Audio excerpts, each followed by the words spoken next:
Ladies and gentlemen, please silence your mobile devices for the duration of the program. Thank you.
Ladies and gentlemen, please welcome Executive Director, United Nations Office for Partnerships, Robert Skinner.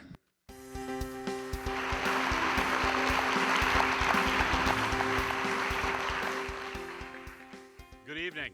It gives me great pleasure to welcome you to the Economic and Social Council Chamber. It's ECOSOC, but I'm sure a lot of people don't actually know this Economic and Social Council Chamber of the United Nations for the finals of the Hult Prize. As the voice of God indicated, I'm Robert Skinner, the Executive Director of the UN Office for Partnerships.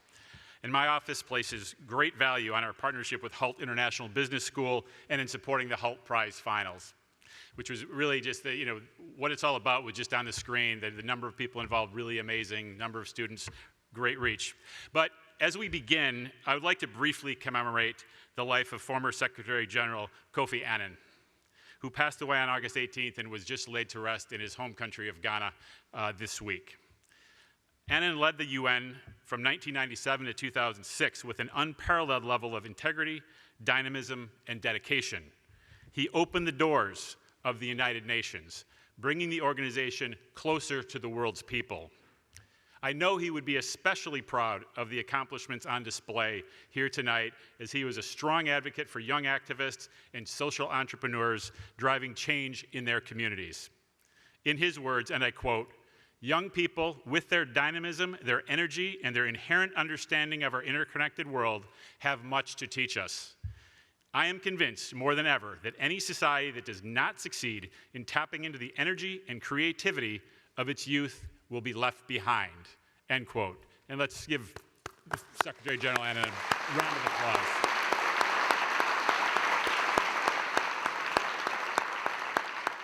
Yeah, he knew what he was doing when he was tapping into the young people of the world. So in his legacy, we are pleased to have you here for this special event. The event is a true testament to the determination and commitment of today's young people.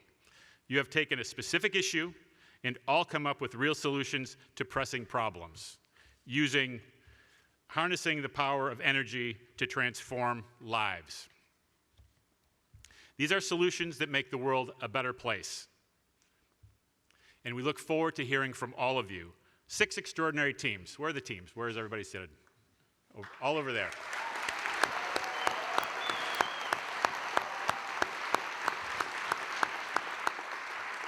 Youth leaders from Germany, the UK, the US, Malaysia, and the United Arab Emirates.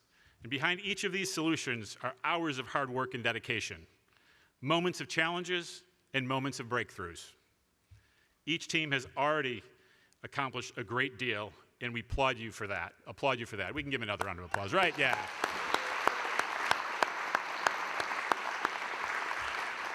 And if I could, I would send a special word to the team from the University of North Carolina in Chapel Hill. You're there, yeah. We know that the remnants of Hurricane Florence are still churning around in North and South Carolina. I don't think it was a direct hit on Chapel Hill, but our thoughts go out to Tar Heel Nation, as well as to all the communities in the Carolinas that are facing the ongoing rain in the region there. And it just lends an urgency to what we're all here talking about tonight. We know that climate change is making that storm worse, and it's holding it in place. And so we need to think about how are we going to harness energy, renewables, sustainables, to make a difference so that we can somehow stop the march of climate change.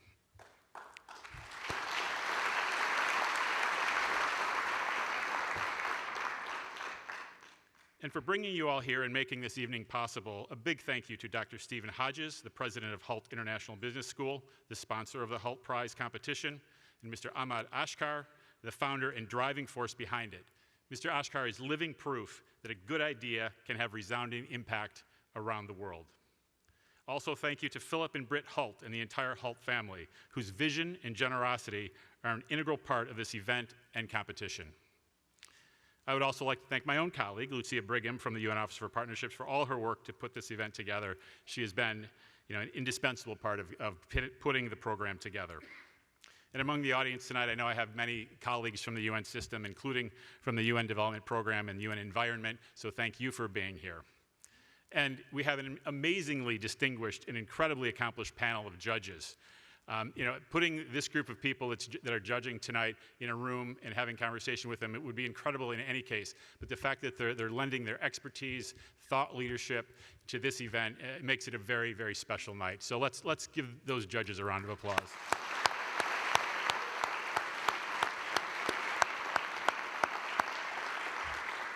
And of course, we all look forward to hearing from President Bill Clinton later this evening. But even with all these, amazing, accomplished people here, the evening is about you, the student teams, all of you sitting over here. After months of effort, countless hours of work and preparation and struggle, you have made it here, the Hult Prize Finals. In the midst of all the activity tonight, take a minute to look around and be proud of what your team has achieved. Also, remember to look around at the other teams, those of the folks seated around you. These are the people that are your future colleagues. These are the people that you'll be working with to build a more sustainable, more equal, and more prosperous future for all. At the UN Office for Partnerships, we believe that creative collaboration is key for achieving the Sustainable Development Goals and the future we want. This is represented clearly here tonight with these 6 teams from 5 countries. It is through these innovative, multi-sectoral collaborations that sustainable development can be realized. So I again commend and congratulate each one of you for the hard work that it took to get here tonight to the finals of this competition. I also want to urge you that no matter what the outcome this evening, hold on to the passion, the creativity, and the work ethic that brought you here. The world needs you. Thank you, and let's move on to the presentations and get the evening started.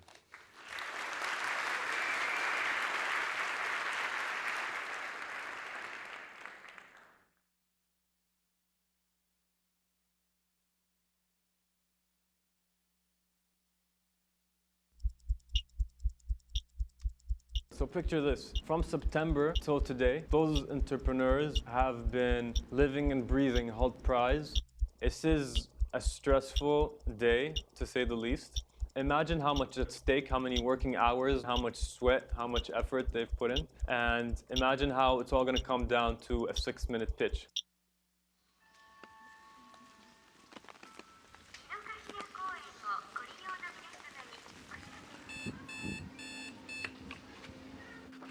No matter what the challenge is, and no matter how much money you have or don't have, people still have to figure out how to turn their good intentions into positive changes that move other people's lives, to build a world where every day we make the definition of us bigger and the definition of them smaller.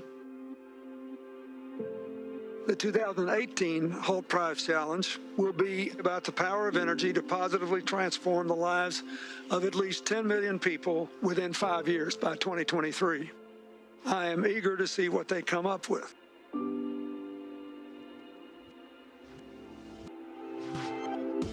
I really had no idea what social entrepreneurship was until Hult Prize came into my life. If you can come up with a new idea, a scalable, profitable business, you can really change society from the roots up. Our idea started with the problem. We spent days digging deeper and deeper, and one day the solution just clicked. Innovation doesn't necessarily mean creating something entirely new. It means looking back at different gaps that exist within the market, and that's where you can be an entrepreneur. We want to make an impact. What we're doing is about them and not about us. We have come up with a plan that can actually help a lot of people. This happened because of Hult Prize. Winning the school competition was surreal. Welcome to the 2018 Regional Finals. Are you excited? Hosting the Hult Prize Regionals. It doesn't get better than this. Haiti is participating for the first time. My country, man. Represent. The youth here refuse to live in a world that's filled with challenges that they're really going to commit the rest of their lives to solving. I know you're a little bit nervous. You're showing up to a new city, you don't know anybody, you're pitching a business in front of a bunch of people who are very smart, and you're thinking to yourself, am I good enough? Did I do enough work? We'll be fine. It'll all work out. Nervous and excited. So difficult to do. I know how difficult it is to do, is just take this random idea and then actually make it seem like this could happen. Not to say to crush. Yeah, but we're definitely aiming for a win. Thank you so much. Thank you. It's fantastic. What makes a pitch good? It needs to be human, it needs to be elegant, it needs to be in your voice, and it shouldn't say anything it absolutely doesn't need to. The quality of the projects we saw was just mind-blowing. These kids really know the material. At 22, 23, I was eating paste at that age. I want to cut a check to all of them. If we want to talk numbers, the probability of winning Hult Prize is 0.00004%. And the winner is... When they announced it, I just could not comprehend anything. A really amazing feeling. Incredible, really. I'm so excited. How do you guys feel you lost? I mean, we're happy for these guys. I'm a little mad we lost, but you know, you can't win every time. Can you cut that out? You have to fail in order to advance. ProTrash has failed a lot of times, a lot. And that has brought us to today, to ProTrash as a reality, right? If you got a good team and they're really motivated, right? If what they originally set out to do doesn't work, they'll find a way to pivot and find something that will work. Oh, we're actually working on the wild card. We're doing a different project, and we're gonna see what happens. The wild card. Look for your team name on the screen. That's how we got to the accelerator. It was epic. Yeah, we continue to try to provide some theatrics. Keeps things exciting. People wanted to be there, but they didn't make it, but you did. So do your best. Like there's no tomorrow. Welcome to the Hult Prize Castle Accelerator. It's time to go to work. The main asset that we have here is just the sheer amount of expertise between all the mentors. Yeah, everybody wants to make the world a better place, but we're the community that shows everybody how. Do, learn, do. It's make-believe until you go and act. It's been a lot of work. Why aren't we there yet? What are the barriers? Every failure was a spectacular failure, but that means that what's going to work is going to be a spectacular success. I've literally learned more here in these 6 weeks than I have in 2 years at college. Do you realize what we did here, Eamon? Congratulations on pulling off a fantastic accelerator. I don't think I will ever be so fortunate as to be in a place like this ever again. We are part of the Hult Prize family forever. The impact has been embedded within their whole life. Today is the end, but I think everyone's excited for what's next. Thank you on behalf of the Hult Prize Foundation family, United Nations, Hult International Business School, and all of our partners for making it here. Best of luck. This is real and this is happening now. I hope that irrespective of the outcomes, you stay connected to our community, to each other, and you continue to lead a generation to change the world. If we win, we keep going. If we don't win, we keep going. Where is it gonna go? It's gonna go somewhere great. What if it doesn't? I'll make it go somewhere great. They've been at this for 12 calendar months. For this one moment in time, 6-minute pitch is gonna literally decide the rest of their life. Because winning the $1 million Hult Prize changes everything.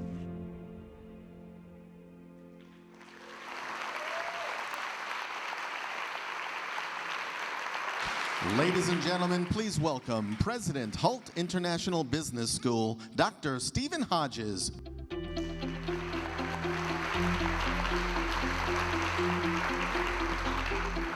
Good evening, everybody. Thank you very much for taking the time to be here with us at the UN headquarters this evening. At Hult, we're obsessed about teaching business in a different way, innovating. All of our degree programs go beyond teaching purely business. We teach students about the world and give them a global mindset. We teach them about technologies driving change to give them a future mindset. And most importantly, we teach them about themselves to give them a growth mindset. When we started the Hult Prize, our aim was simple: to make this educational philosophy available to every student on the planet. That's why, even though on the face of it, the Hult Prize is all about who wins $1 million, actually internally, our key metric is the number of students competing in the Hult Prize, because it's at the grassroots that we have our real impact. This year, over 100,000 students from pretty much every university on the planet have competed in the Hult Prize. Each of these students have learned how to put classroom theory into practice. Each of these students have learned that business can be for good as well as for profit. And every single one of these students have learned that they can make a difference in the world. That's why, as we enter the 10th year of the Hult Prize, we want to keep expanding our reach and impact. Over the course of the next 12 months, we aim to expand our on-campus Hult Prize programs to enable students to take more formal classes in entrepreneurship.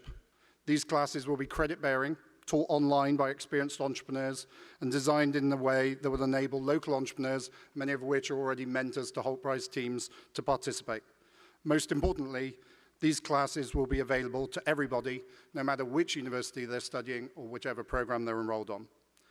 We want to do this because it will help improve the quality of the Hult Prize participants yet again. We want to do this because we think most schools around the world fail to teach entrepreneurship well. And we want to do this because we genuinely believe that entrepreneurship can help solve the world's problems. And to us, this is higher education with a higher purpose. The biggest change for this year's Hult Prize was the expansion of our Hult Prize Accelerator to take over 40 teams, creating the world's largest social entrepreneurship incubator, hosted, as you saw, at our Ashridge campus in the UK. It is out of these 40 teams that we've selected the 6 teams that you'll hear tonight. I was fortunate enough to spend a significant amount of time at the Accelerator this summer, and I can tell you the students there were undoubtedly the most talented, passionate, and inspiring group that I've ever had the privilege of meeting. I know you will be blown away by the presentations you hear tonight, and I guarantee you will leave inspired and with a renewed sense of hope and optimism. So with that, teams, I wish you the best of luck. Everybody else, sit back, relax, and enjoy. Now over to the founder of the Hult Prize and a good friend of many people in this room, including myself, Ahmed Ashkar. Thank you.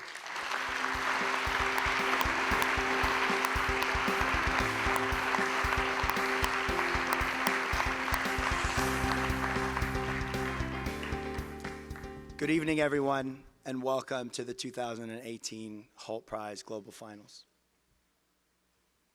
Distinguished guests, ambassadors, your excellencies, everyone in attendance this evening, it's an absolute honor to host you here tonight. And as Steve said, it's going to be an amazing evening of inspiration, both for you as well as us as the organizers. I want to explicitly thank Dr. Stephen Hodges for his support. I was literally a student, very much like you guys were a decade ago almost, when I had the idea for the Hult Prize. And Steve introduced us to the Hult family, and from there, the rest is history. Before we officially kick off, I have to take a moment to thank our global staff of over 2,500 from around the world, and the over 100 that came to New York tonight just to organize the Hult Prize Finals. So please help me in thanking and congratulating the Hult Prize staff.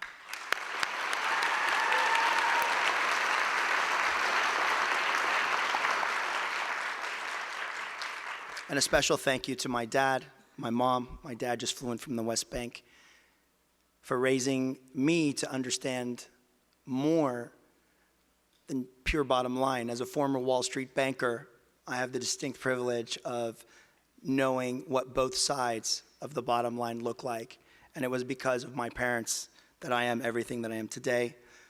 I also want to thank my wife, 4 kids. Literally, my oldest, Nano, is here. He's 10.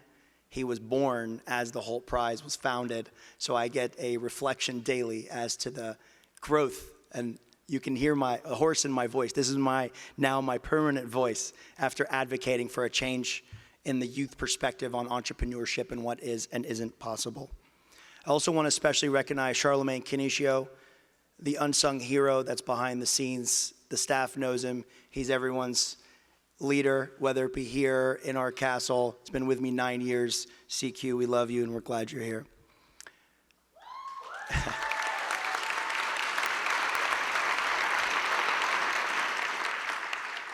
And of course, Lucy Brigham.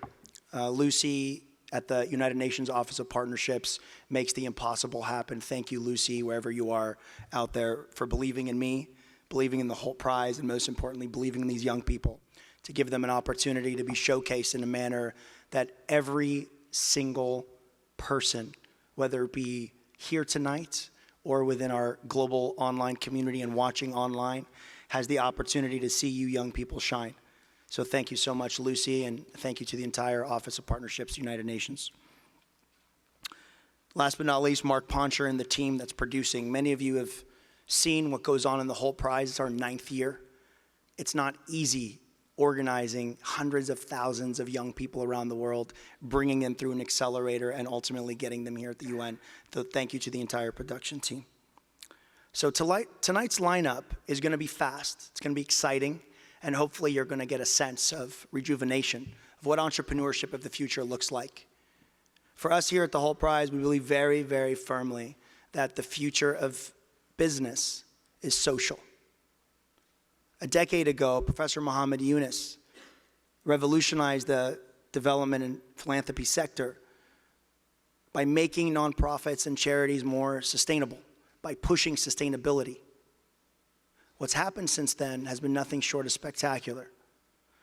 Not only has sustainable impact been looked at as the right thing to do for humanity, but in today's marketplace, with millennials beginning to control 80% of the decisions of consumers worldwide, with $60 trillion being transferred from their parents and the millennials' grandparents' generation to them, within the next 50 years, you find a shift in the marketplace where the future of business is social. And we believe at the Hult Prize, our community is at the epicenter. We've been at this a decade nearly, and we're excited that we don't feel like we're at the tail end, but we're at the front end of what is and what isn't possible. So we're going to hear from 6 unbelievable startups here tonight. Less than 12 months ago, they were nothing more than a bunch of students with a willingness to do good, change the world, and have impact. Tonight, they're fully investable, bankable, game-changing entrepreneurs. I know that. I lived with them this summer. I spent 6 weeks living, breathing, learning, playing, crying, celebrating, and learning together. And thank you for that. Each of these 6 startups will come up onto the stage one at a time, and they'll present a 6-minute pitch. That'll be followed by a Q&A by our phenomenal jury, which I'll announce here in a moment. And then we'll go through them one after the next until we get through all 6. We'll then move the 6 teams and everyone else here up to the DDR and bring those judges into a deliberation, which in my opinion is going to be the hardest deliberation we've had in the history of the Hult Prize. And the reason being is, while you see there's 6 here tonight, I want to give a special shout out, and I don't know if we can spotlight on the fly, but we've invited most of the participants of our entire Hult Prize Accelerator to be here, and there's a handful of them in the room, and I do want to recognize beyond the 6 teams, those of you, just stand up if you were attendee of the Hult Prize Accelerator or in this room today. And Mark, let me have some lights. Can we light them up? Stay standing.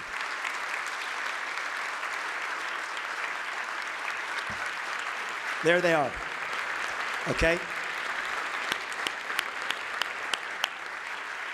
Please do yourself a favor and get to know them.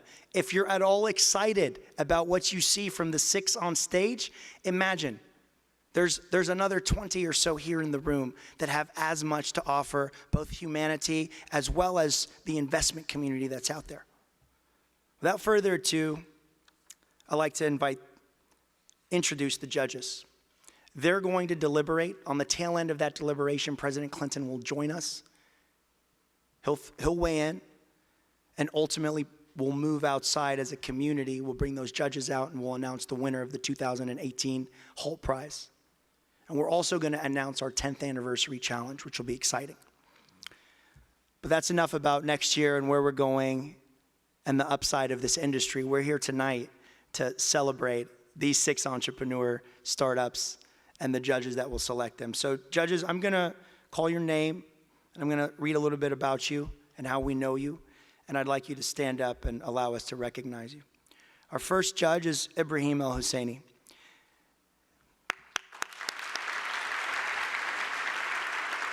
Ibrahim is a story amongst the impact space as well as the investor community. He himself came to the United States as a refugee. He took being a refugee and he prospered. And it's an example to all of us on what a refugee can become. Today, he runs the largest waste-to-energy fund in the world. He's a pioneer in the impact space. He and I have been friends for years now, and he's been talking about impact longer than I've been talking about impact. And I like to think of myself as talking about it for a long time. He's a dear friend and a pioneer in the impact space. He's been on every TV show, every channel, every newspaper, talking about the future of business. And the line about the 60 trillion, I took from you, Ibrahim. Thank you for being here, and thank you for being a judge with the Hult Prize.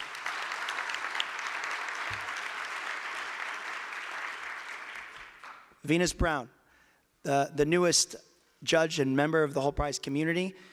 Venus is an accomplished founder and CEO of Buddha Brown Entertainment. He's won Emmys. He's produced the likes of Erykah Badu, Justin Timberlake, and music heroes around the world. He's also a successful entrepreneur in his own right, an accidental entrepreneur. We had the opportunity to share stories about how he created businesses that he thought were just side projects that then became some world-renowned companies that have clients like Tom Brady and other famous athletes. Venus, your influence in the entertainment sector is something that we should all aspire to try to be as successful as you have in your sector, and we thank you for being a judge here at the Hult Prize. Thank you.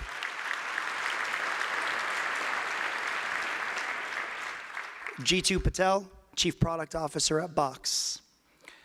Jitu is a dear friend of ours and a friend of the Hult Prize, and has been a multi-year judge in some of our previous rounds, as you saw from our 6-minute video.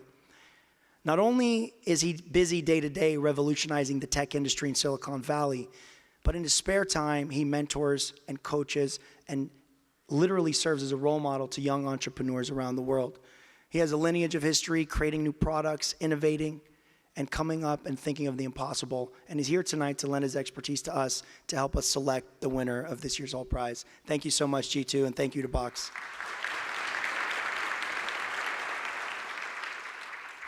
Kathleen Rogers, our favorite judge. Kathleen is a 5-time Hult Prize Finals judge. She is the president of Earth Day, one of the most influential networks in the world, one of the largest, or if not the largest community for climate change action, and the pioneer behind a number of hackathons that Hult Prize will be doing in partnership with the Earth Day community worldwide. She was in Beirut last week judging our Middle East program, where we awarded $250,000 of startup capital. You're here today. Thank you for being a friend to us and a supporter of the Hult Prize and these young students. Thank you, Kathleen.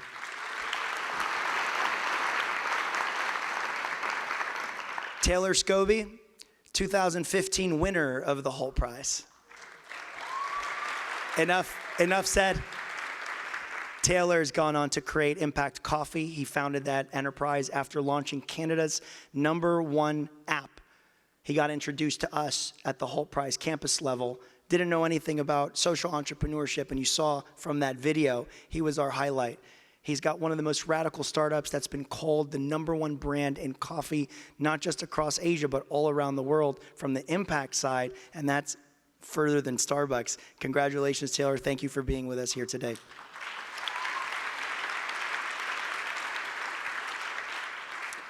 Ambassador Elizabeth Thompson. Boy, Ambassador, we had the distinct privilege of meeting yesterday for the first time in person, and wow. Thank you for making the time to be here. She's the former Minister of Energy, Healthcare, Parliament in Barbados, and an advocate for youth entrepreneurship. When I talked to her about what we do, why we do it, and the youth, she asked me, what are you doing in Africa? Are these privileged kids? Are these underprivileged kids that are participating? And I assured you that the people who participate in the Hult Prize do it because they strive for something greater than pure bottom line. We hope we make you proud here tonight. Thank you for being with us, Ambassador.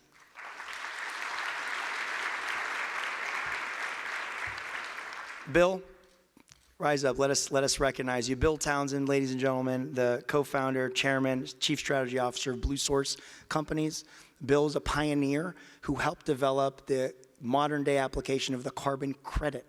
He's been a climate change advocate for years. He has more expertise and knowledge on climate change than anyone in the audience. I'm not going to say his fellow peers on the judging panel, but it's been an absolute privilege to know more about you, to meet you, and we thank you on behalf of the Hult Prize and the wider impact community for your service in the impact space and being a leader in climate. Thank you so much.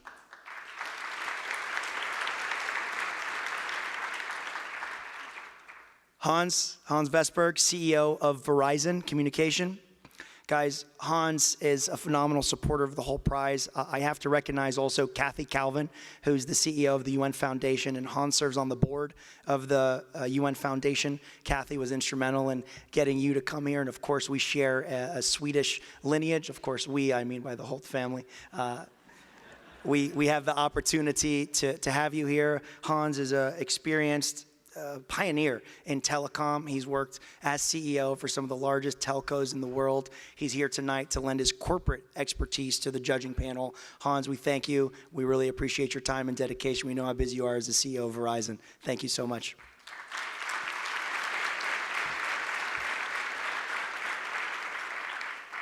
Last but not least, Dr. Kende. Dr. Kende, a phenomenal advocate, ladies and gentlemen, for youth. Our resident energy expert. He's the former CEO of Sustainable Energy for All. He's currently the representative of the Secretary General for Sustainability for All, and he's the former UN Undersecretary General. He's literally leaving here to go keynote a World Bank summit on energy tomorrow, I think early tomorrow morning. He's literally flown in here just to be with us today because he believes in you guys. He believes in the youth. And we couldn't do this job of selecting the winner of tonight's Hult Prize in a respectable fashion without the likes of you, Dr. Kende. So thank you for your work in energy. Thank you for being here. Thank you for representing the United Nations. And thank you for all you do for youth around the world.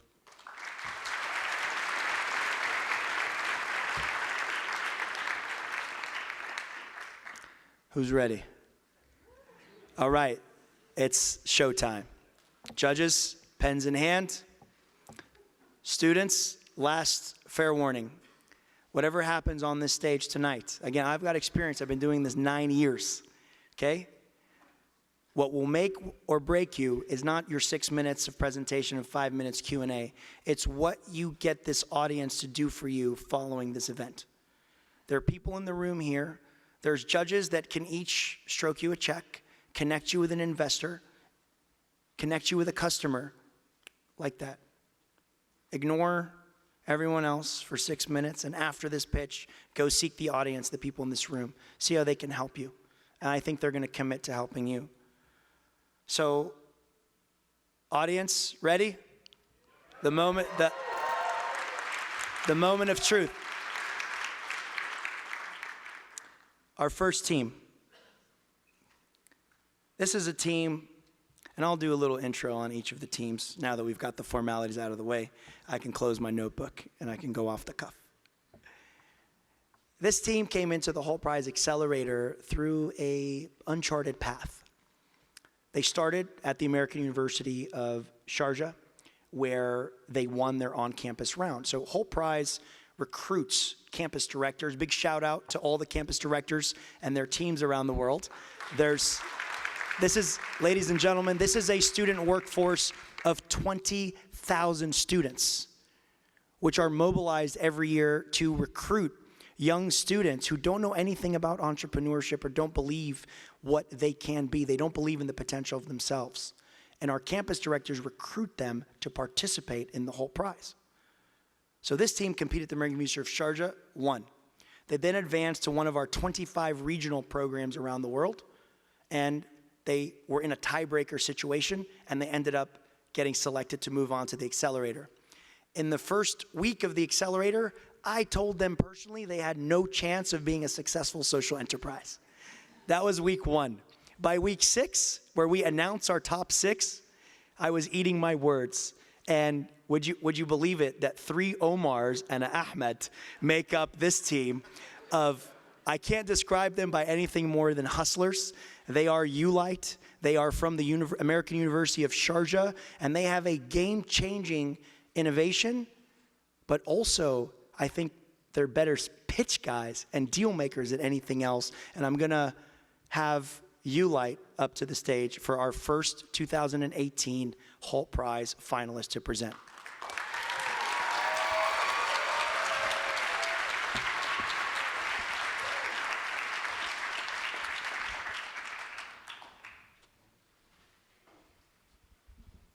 This is what 1.2 billion people in the world see when the sun goes down. And that is exactly the reason why we're here today. I'd like to introduce you all to Hult, a simple, affordable, and reliable source of electricity. Unfortunately, this problem continues to spread throughout many regions of the world, with Nigeria alone having 95.5 million people currently living off the electricity grid. Millions more suffer from power outages ranging between 13 to 18 hours a day. This problem extends well beyond just having darker nights, as students continue to drop out of schools at very young ages as they can't cope with their homework or studies. Hours of valuable productivity are lost every single day, and kerosene, the most widespread solution in the market, is the leading cause of lung cancer and leukemia. The problem is these people need a simple, affordable, and reliable power supply. But little do they know that the answer is actually right in their hands. At Hult, we optimize the pre-existing technology to harness human power to generate affordable and reliable electrical energy. With that, I'd like to proudly introduce you all to our first product in line, our crank-powered battery. For every 1 minute of cranking, our users can generate 840 joules of electricity. That energy is then stored in the battery and can be used to power or charge any device with a USB port immediately.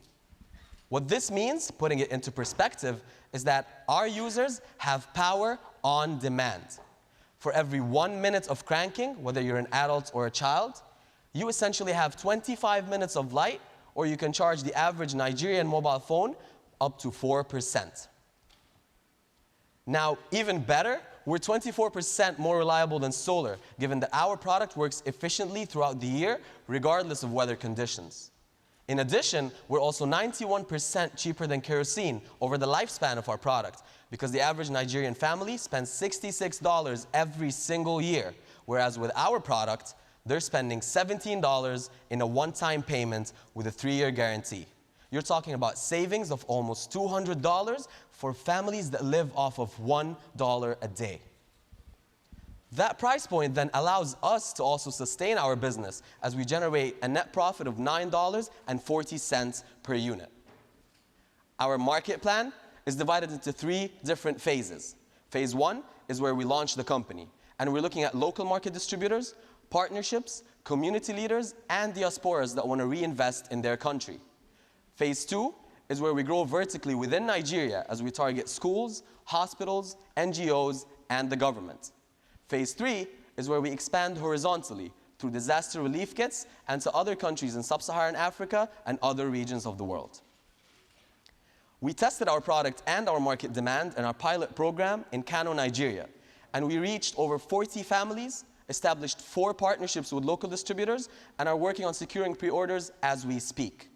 As a matter of fact, we now have 6 signed letters of intent for 23,000 units valued at over $300,000. In addition, we have 2 government support letters that both acknowledge and recommend our solution, and we're currently working on verbal negotiations towards securing an order for over 30,000 units. But what we're truly passionate about is our impact, and we broke it down to the 1 unit level. For every Hult box that we sell, we'd be empowering at least 3 children to continue their education and get better job opportunities in the future. We'd be allowing a family to increase its income up to 2 times, and we'd be providing a safer household environment for that family. Multiply that by the thousands and millions of boxes we sell, and you're looking at a huge magnitude of impact. But we need tonight's $1 million Hult prize to make this dream come true. Given our wholesale business model and our current demand, we predict to break even in the very first year as we reach over 500,000 users. By the year 2025, we aim to sell 3.5 million units, generating over $20 million of profit, reaching 15 million people in over 5 different countries. And that is just the beginning. We're already working on our future plans towards creating our future product line, as you see here, with the Hult foot pedal, with our manufacturing partner. We're looking at adapting our solution beyond Nigeria in countries such as Kenya, with our partners New Light Africa, and we're even looking at solving other problems using human-powered innovation with our partnership with Volta Irrigation in Rwanda. And I'm very fortunate to be working alongside a team that is just as passionate about this goal as I am.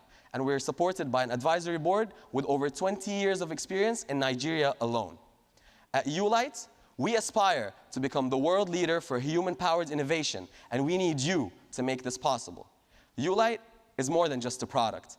It is a movement towards liberation as we empower millions of people to put their own fate, quite literally, in their own hands. Thank you.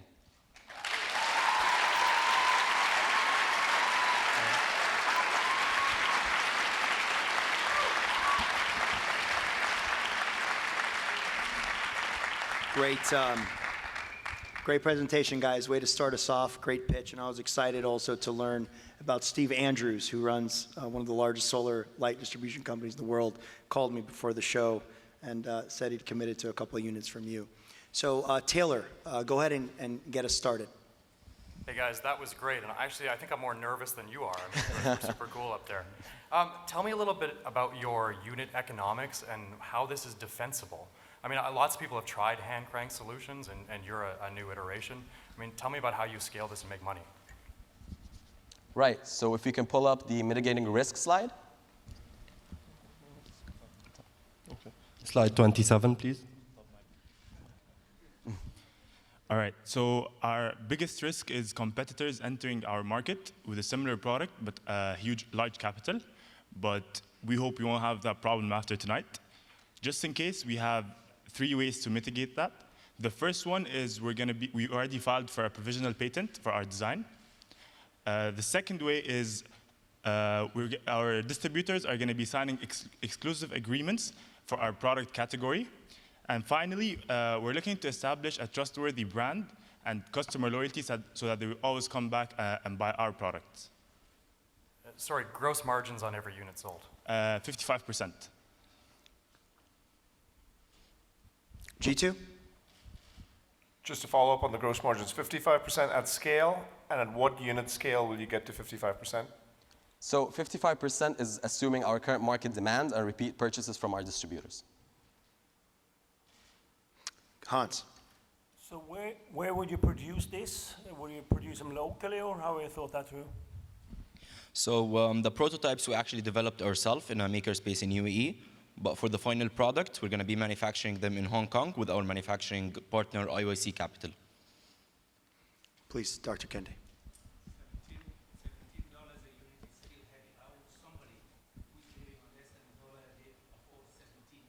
Yes, we understand that, and we're trying to make sure that our customers that also can't afford that low price point still get the product. And for that reason, we're working with companies that have CSR platforms so we can actually give the product away in the form of giveaways. So essentially, we provide the product to the companies that have CSR platforms, and then we give them away to the people that can't afford them but need them the most.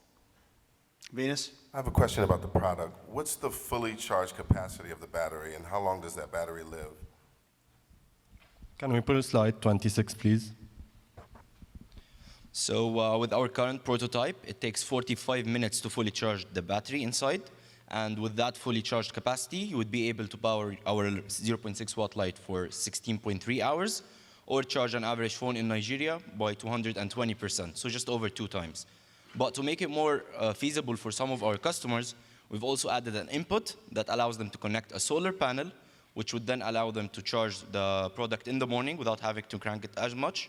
Or also it can be charged from a normal outlet for people who only have outages and need this product when they have an outage. Ambassador? Thank you. My question really follows Kande because he asked my question.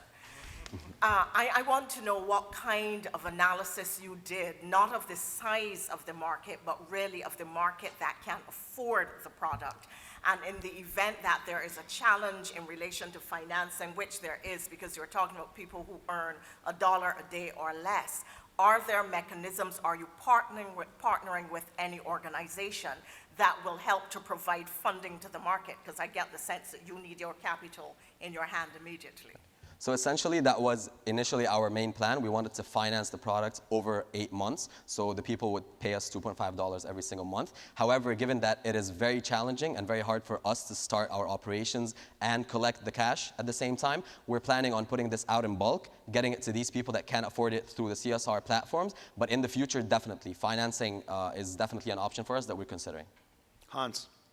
How about the resilience of the product? I mean, this product will be in rough areas where there's no electricity, dust, rain, winds, and all of that. So how is the resilience of the product? Can we pull up the slide with our crank-powered battery? Okay, so our product will actually have water resistance, and it will also be dust-proof. So it will allow it to survive in these conditions for up to 3 years. And this 3 years is actually the limit because of our battery, which would probably not last more than 3 years. But then even if they want to keep using our device, they could replace the battery and still use them. Ibrahim, very quickly, 17 seconds left. Can you tell us the cultural issues to the adoption of the product and how much testing has been done on it, please? So we launched a pilot program that lasted for almost 3 weeks, and we're continuing to do so. We have members from Nigeria and board advisors from Nigeria as well. So we're working on that. Thank you very much, guys. Give it up for Hult.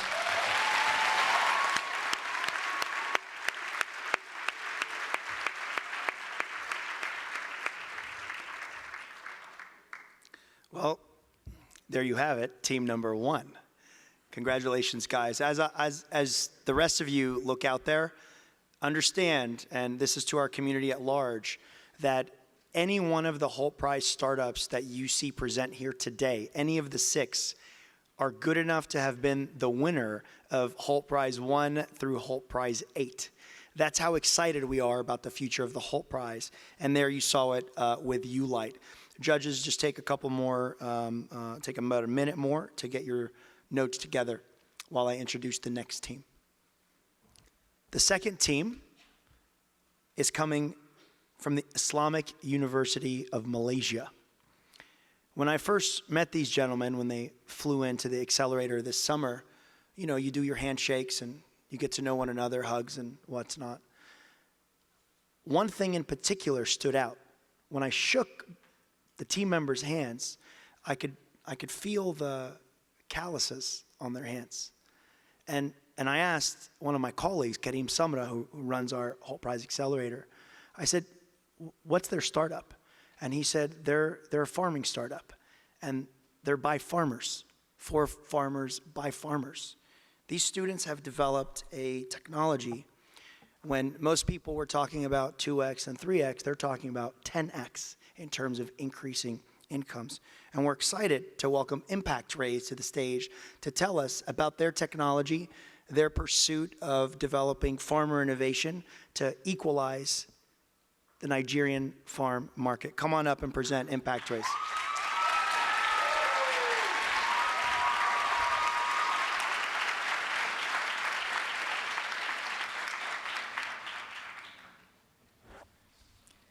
I grew up in Jos, northern Nigeria, the heartland of poverty and agriculture, and having many years of experience in farming has taught me about the plight of smallholder farmers.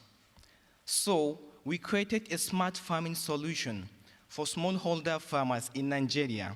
We are Impact Raise. And this is Rua. We found him at Ware Village in Bauchi State at the depth of his despair. Flood irrigation, which is the traditional method of irrigation, does not work for him anymore. Rua only cultivates his farm during the 4 months of rainy season. This means that for the remaining 8 months, Rua is jobless, his children malnourished with no access to education. Rua is not alone. There are 65 million smallholder farmers in Nigeria like him, living under $2 a day. Imagine living under $2 a day. This is extreme poverty on any scale. Flood irrigation is the limiting factor. Rua has tried it and failed. It was expensive, inefficient, and water hungry. With Impact Raise, we have developed and patented a new irrigation system that allows farmers to grow crops all year round that we called Impact Irrigation Kit. Impact Irrigation Kit brings precision-based farming solution to the smallholder farmers in Nigeria. It is a smart farm powered by solar energy, using artificial intelligence principle when the soil is dry. Field sensors send moisture data level to an intelligent controller, which then activate a pump and valve to irrigate the farm through a drip network. Our solution helps farmers become far more productive by saving energy, water, labor, and ensuring tree harvest air.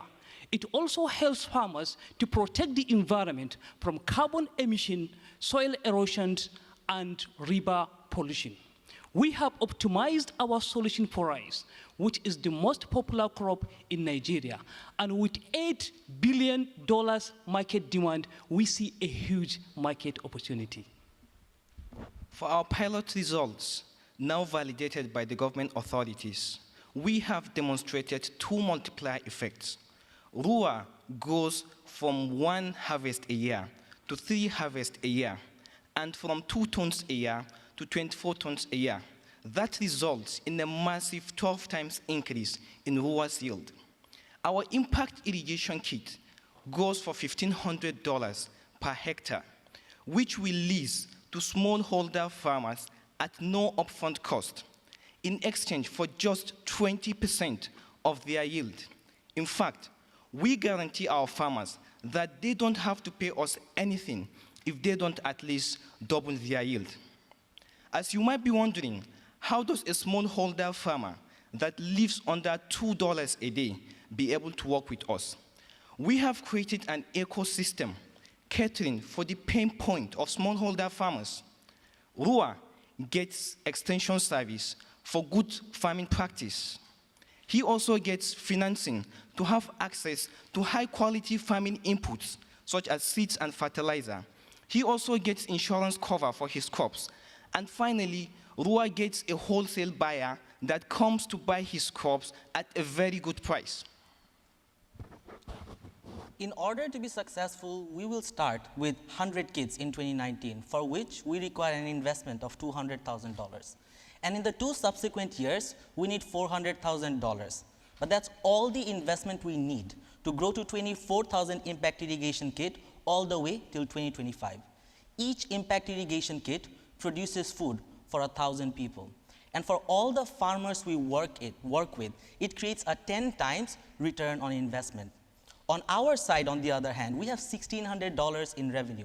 And even after maintenance and servicing, that's an annuity payment, which is then combined with a product lifetime of 7 years and a reinvestment strategy to make sure that we have a bottom line of 12 millions. That's really important because that's money that helps us create this solution for more and more farmers.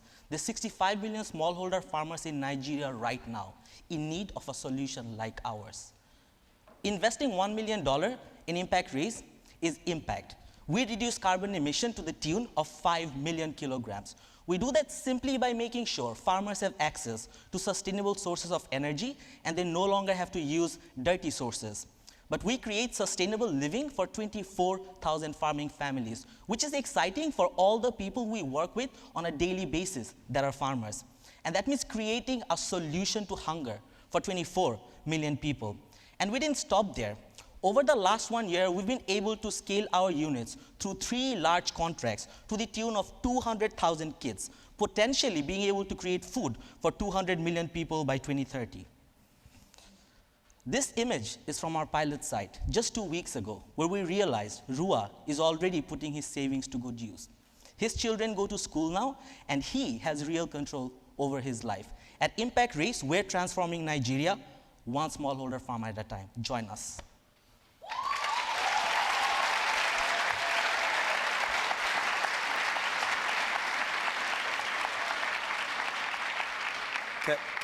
Impact Race. Shitab, I got to give you a hug, man. I tell you. And you look so good. Shitab, on the first week of, literally, this is a true story, the first week of the accelerator, don't start the clock yet on the Q&A. Every judge that we had, every Friday through the accelerator, we have Pitch Friday. It's a staple of the Hult Prize. Every single judge on the panel, the first week Impact Raise presented, and Shatab did the presenting, said, what do you guys do exactly? And they continue to improve and improve and improve. You guys hit it out of the ballpark. Congratulations to you and the team. Thank you. All right. Let's get the judging started. I've got two. Ibrahim, we'll start with you, and then we'll come to you, Bill, and then go to you, Hans. Is there a point where the farmer stops paying you their 20% yield and have paid for the equipment? Not if the farmer is working in our lease model, which is what most farmers take up. And there's a reason we came up with this, because in our past experience in Nigeria, every time you tried to sell to farmers, it simply didn't work. And as we said, as long as a farmer gets 10 times ROI, the farmer is happy, we're happy, and it's continued service. Except if the farmer has a financial mobility upwards, then he can decide to get the product at the salvage value to keep for himself. Hans? Or Bill? Bill? Got it? Okay, Hans? Okay, so drip irrigation, of course, can have many failures. I mean, the sensitivity around it with all the dust and everything around it, which can lead to maintenance, service fees, and things like that. How have you thought about that in this sense of this product? We have accounted for such kind of situations when doing our costing, and as well, we are taking care of servicing. So we have an annual servicing, which is a turnaround maintenance, which we do during the draining season. Let's go to you, Taylor, and we'll come to Dr. Kende and catch Kathleen. So this seems pretty complicated. I mean, you've got design, manufacturing, and you're installing, and you're maintaining, and then you've got crops at the end of the day that you're selling to pay back your company expenses. I mean, so tell me about your unit economics, and do your gross margins support such a complicated operation? Slide 23, Faisal, you can start. Okay. We have made arrangements and have signed MOUs with suppliers of drip systems, solar panels, and pumps, and we have as well written and get agreements with people that will supply us with the electronics. So basically what we do, we get these supplies, and then we have the design made in Nigeria based on how the farm looks like, and then we deploy them to the farms. So it's basically that we do design here in Nigeria. It's actually the next slide. And in terms of our unit economics, it's actually fairly simple. That's why we take 20%, because that's margin that will protect us against problems like that. The second way we support it is actually our impact ecosystem, where we have end-to-end de-risking through our credit partners. And a lot of the things that's overhead is actually taken care of by them. So that's the whole system we created to make sure it's sustainable. Yes, ma'am. Kathleen, and then we'll go to Ambassador Cousins.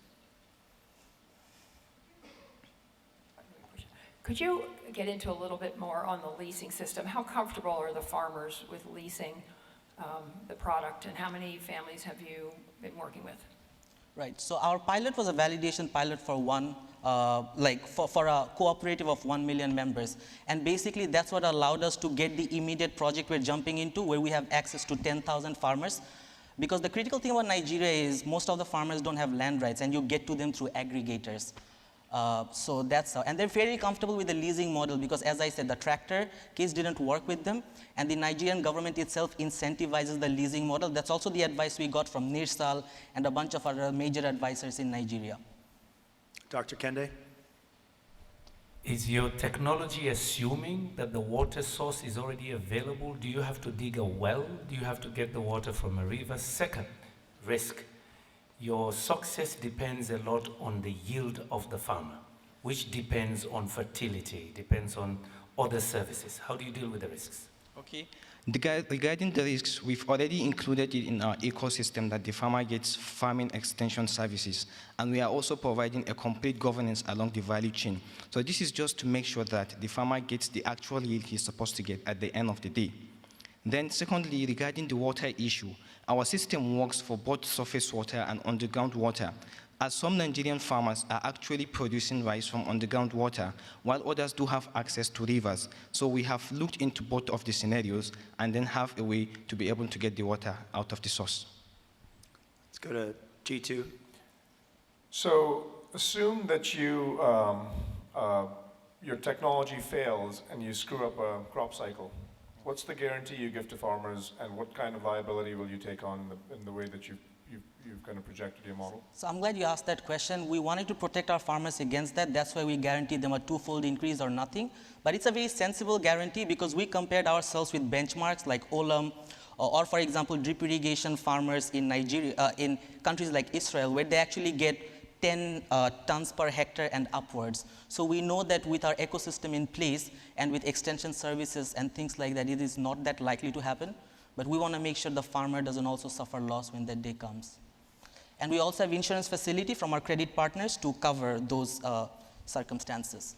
All right, guys, that's all the time we got. Thank you so much, Impact Race.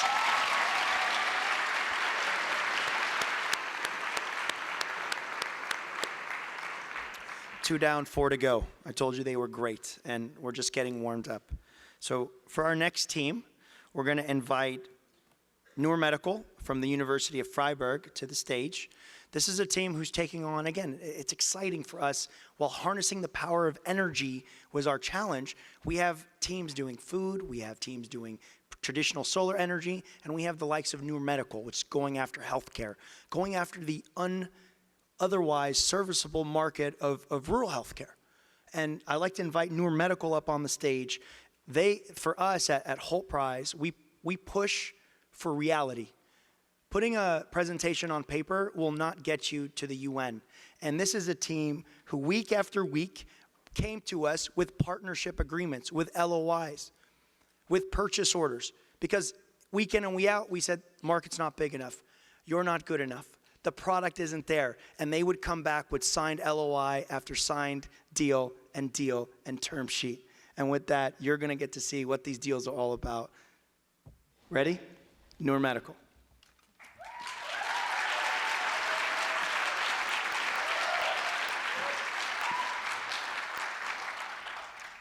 Think of a time that you or a loved one underwent surgery. You probably had to worry about many things, but not the sterility of instruments being used. However, for 1.5 billion people in the world, this is simply not the case. Noor Medical provides off-the-grid clinics with a solar sterilization solution that allows them to improve safe surgery outcomes. When I co-managed the construction of this clinic in Chad, I met many people who don't have access to safe surgery. But it's not just Chad. 1 out of 3 patients in the developing world suffer from post-operative infections. To find a solution, we have been talking to experts, doctors, and organizations on the ground to understand the root causes of this issue. They require a sterilization solution that can help them improve healthcare outcomes. And now Layla will speak to you about that solution. Thank you, Saji. The existing solutions to sterilize medical instruments on the market are either very expensive or have a low sterilization effectiveness. Our hybrid autoclave solves these issues. An autoclave is a device that sterilizes medical instruments. Our hybridclave operates with a diversity of energy inputs, including the energy of the sun, and meets the sterilization standards of the World Health Organization. We entered into partnership agreements with the healthcare networks Adventist Health International and DFAM, and these healthcare networks are also our early adopters. Through our work, we identified a strategic price point far below the price of conventional sterilization solutions that often cost at above $1,500. In addition to that, we provide functional advantages that our competitors simply do not provide. In addition to our hybridclave, we also offer digital services on how to use our device, as well as general sterilization guidelines. Furthermore, we offer critical pre- and post-sterilization products known as our Safe Surgery Package. And now Andrew will guide us through our market. Thank you, Lila. Noor Medical is positioning itself into one of the world's fastest growing healthcare markets, with a surgical market in sub-Saharan Africa that alone is worth over $3 billion USD and growing.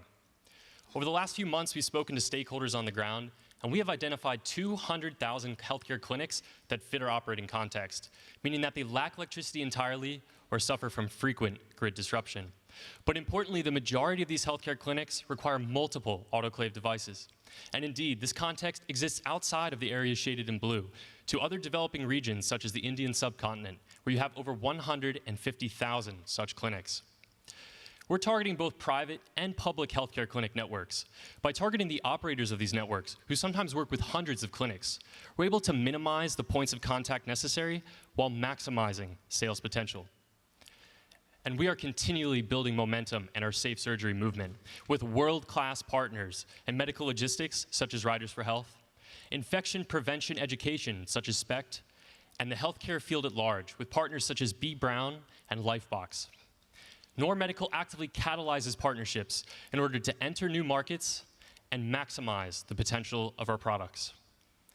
Our projections anticipate a break-even point by year 2.5 and an attractive return on investment with an internal rate of return greater than 60%. And we'll be seeking a second round of finance in 2021 in order to amplify the impact of that $1 million Hult investment, continue to enter new markets, and extend our social impact. And now Federico is going to speak about the impact of safer surgery. Thank you, Andrew. Our financial performance is coupled with life-changing social impact. Within the next 5 years, 12.5 million people will benefit from safer surgery. This impact is much greater when we take into account the interlinkages between healthcare and socioeconomic development. And we are well in our way.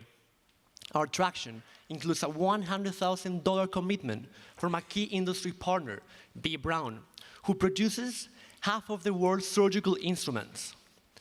As well as we have purchase agreements with networks of clinics on the ground. And this is a picture of Enoch and I. It has been an exciting journey thus far. From the early prototyping phase to partnering with major players in the safe surgery space. We are confident that our solution can improve safe surgery outcomes anywhere. And we are the team leading this change. My name is Federico, and I bring to the team my experience in finance in developing countries.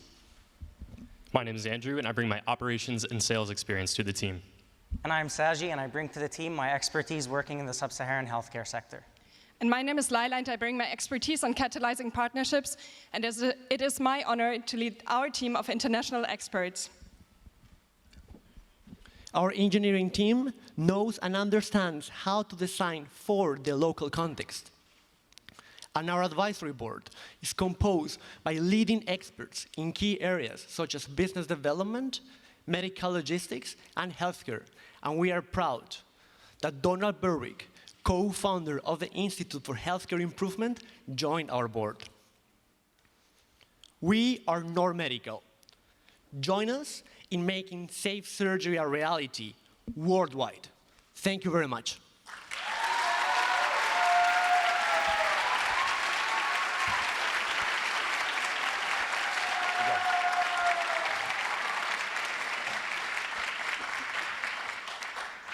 Congratulations, guys. Very, very well done.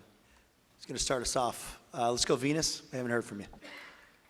For $750, what exactly does one get for that? I notice there's different products and different capabilities, whether it's solar or plug into the wall, and then there's the exterior kit. What exactly do you get for $750? The $750 price point is for the Hyperclave unit itself. That includes all the energy input options. So that also includes the solar thermal collecting dish.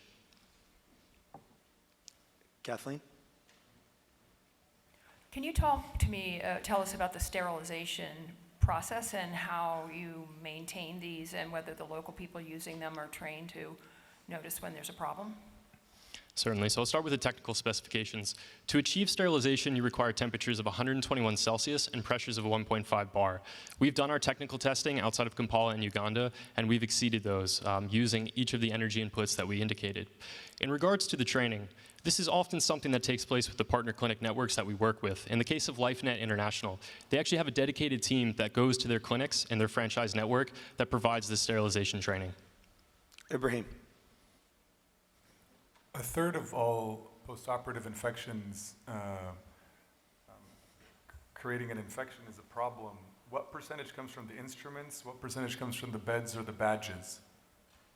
So that is in relation to surgical site infections themselves from instruments. And this actually, unfortunately, leads to 17 million deaths every year around the world.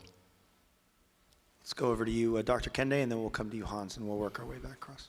Your technology seems heavily dependent on solar. From where I come from, it rains for almost 6 months. How would this work in West Africa, in India monsoon areas, Bangladesh, when there is no sun? Certainly. So this is one of the first challenges that we actually faced, and this is why we initiated the hybrid functionality and that testing. You can't always rely on solar, and that's why we wanted to make sure that we have a device that, regardless of the operating context, you can sterilize medical instruments, you can make surgery safer, and then you can save lives. Hans? So talk to me about logistics and production of these units and how you get them to the places where it should be. Slide 22, please, customer fulfillment. What we are doing is, you can't always rely on conventional delivery sources, certainly. There are logistically complex challenges in these regions. So what we've done is we've partnered with one of the world leaders in delivering medical supplies and equipment to off-grid locations, and that's Riders for Health. And we're very proud that we have Nikvarta Mashonga, who is their international director. He serves on our advisory board, and we envision a very close collaboration with this organization. Ambassador Elizabeth?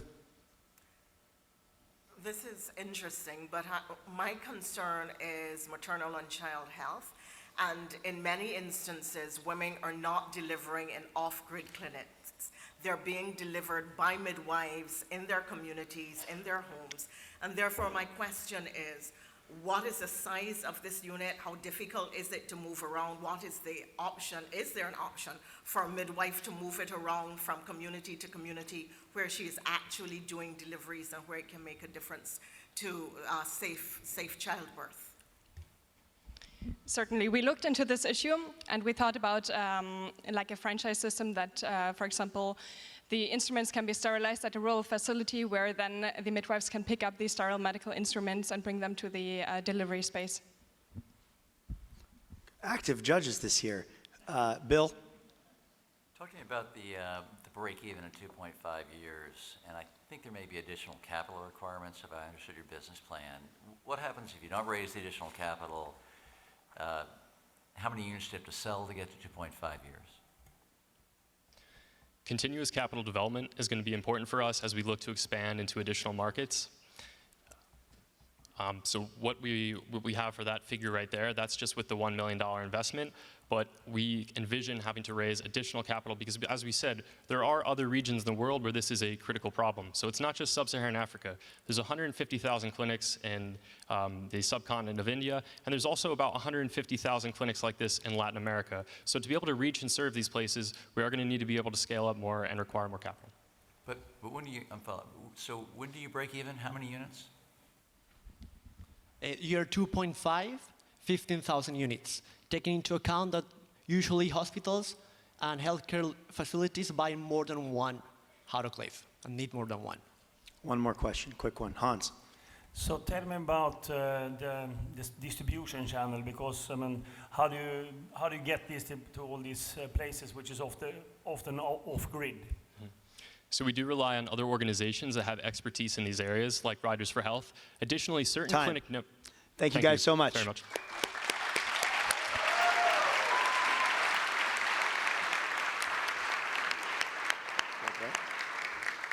And again, guys, I tried telling you this year's Hult Prize is a whole nother league.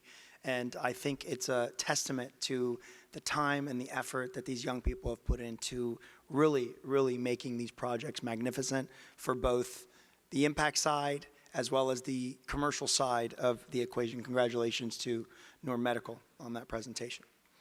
The next team, they won my award. We gave awards throughout the Accelerator program, 6-week program, 190-acre beautiful estate where Hult International Business School does executive education. It's literally a castle. Harry Potter parts of the movie were filmed there, and it's an unbelievable location. And we had 3 women who sat with us on the first week, and we gave them some feedback. And the next week, I sat with them again. Whatever we asked them to do was done. They came back the second week, same thing. I met with their coach, Ryan, and I said, you know, are they following instruction? And he said to me, unbelievably play by play. This is the most coachable team that we've seen in a long time via the Hult Prize, and we've had the distinct privilege of learning from them as they became experts in seaweed. They literally shocked not only myself, but every single expert in the sector that we brought on their unbelievable knowledge of a product, which, as you see from their presentation, has the potential to radically improve society and change the world. So with that, I'd like to invite FIDA from the University of North Carolina, Chapel Hill, to the stage.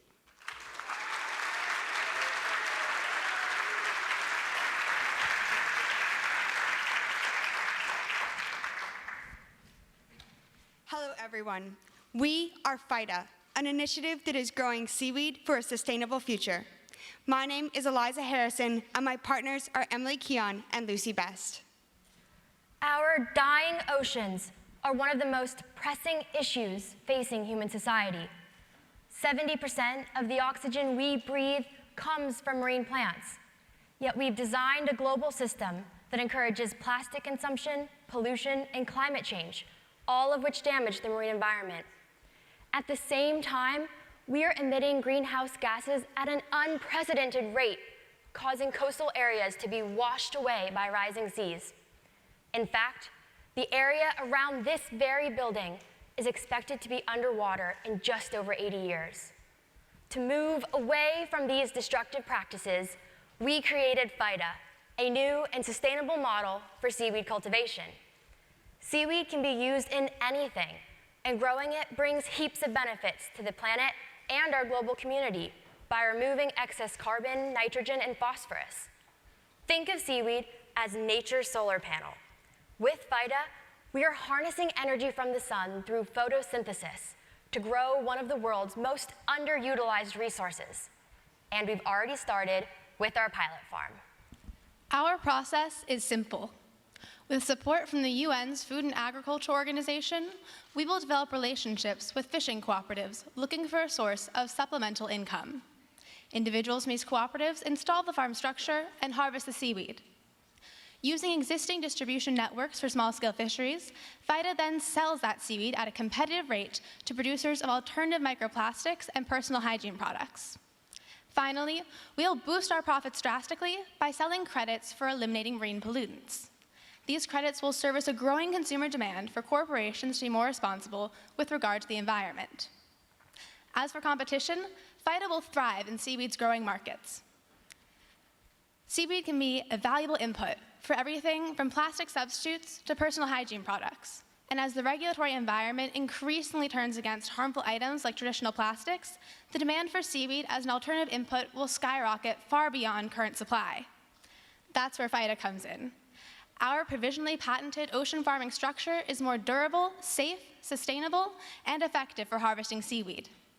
And because of our profits in the pollution removal credit sector, we'll be able to sell our seaweed below the market rate.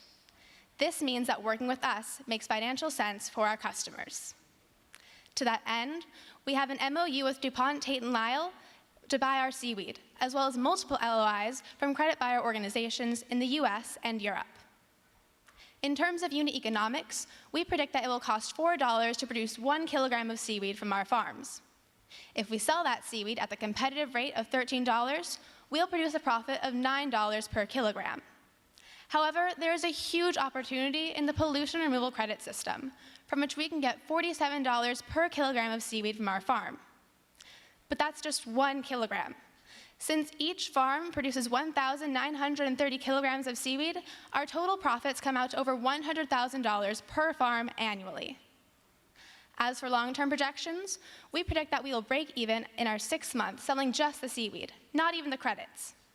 And with over 10 million people impacted through FIDA's environmental, social, health, and financial benefits, our transformative effect is guaranteed. But with profits this large, we can go even further with our social impact. Our partners in commercial industries will use developing technology to isolate compounds in seaweed necessary for plastic production. Working with them, we'll then sell the remaining nutrient-rich seaweed, which would otherwise be waste, to cattle farmers. Seaweed contains proteins, vitamins, and omega fatty acids, all of which benefit not only the cows, but also humans who eat their beef and dairy products. We've also partnered with Deep Kappa, an AI startup who will help us use deep learning to improve the efficiency of our farms. Our plan is to use marine sensors to identify water conditions that optimize our yields, so we can use this data as we move forward. In addition to our social impact, FIDA has a number of environmental benefits. The seaweed from each farm requires no fresh water to grow. It also absorbs as much carbon as 2,400 trees due to the fact that seaweed is 5 times more effective at removing carbon than any land-based plant. Finally, feeding seaweed to cows makes them burp less, reducing their methane emissions by up to 99%. Of course, none of this works if cows don't like seaweed. Fortunately, that's not the case. And the only ones who like seaweed more than cows do are us, which is why we are a great team to be bringing this venture forward. We have experience in the seaweed cultivation industry, but we also bring a varied range of skill sets to this project. And although it's just the 3 of us up here today, we have worked with a number of advisors who have provided invaluable input, and their backgrounds range from everything from environmental engineering to business and finance. Ultimately, we are so excited to have an impact this large while still running a profitable business. Armed with patented technology and a passion for social good, FIDA has the opportunity to dramatically affect our global community. So join us in growing FIDA and help change the world one seaweed farm at a time. Thank you.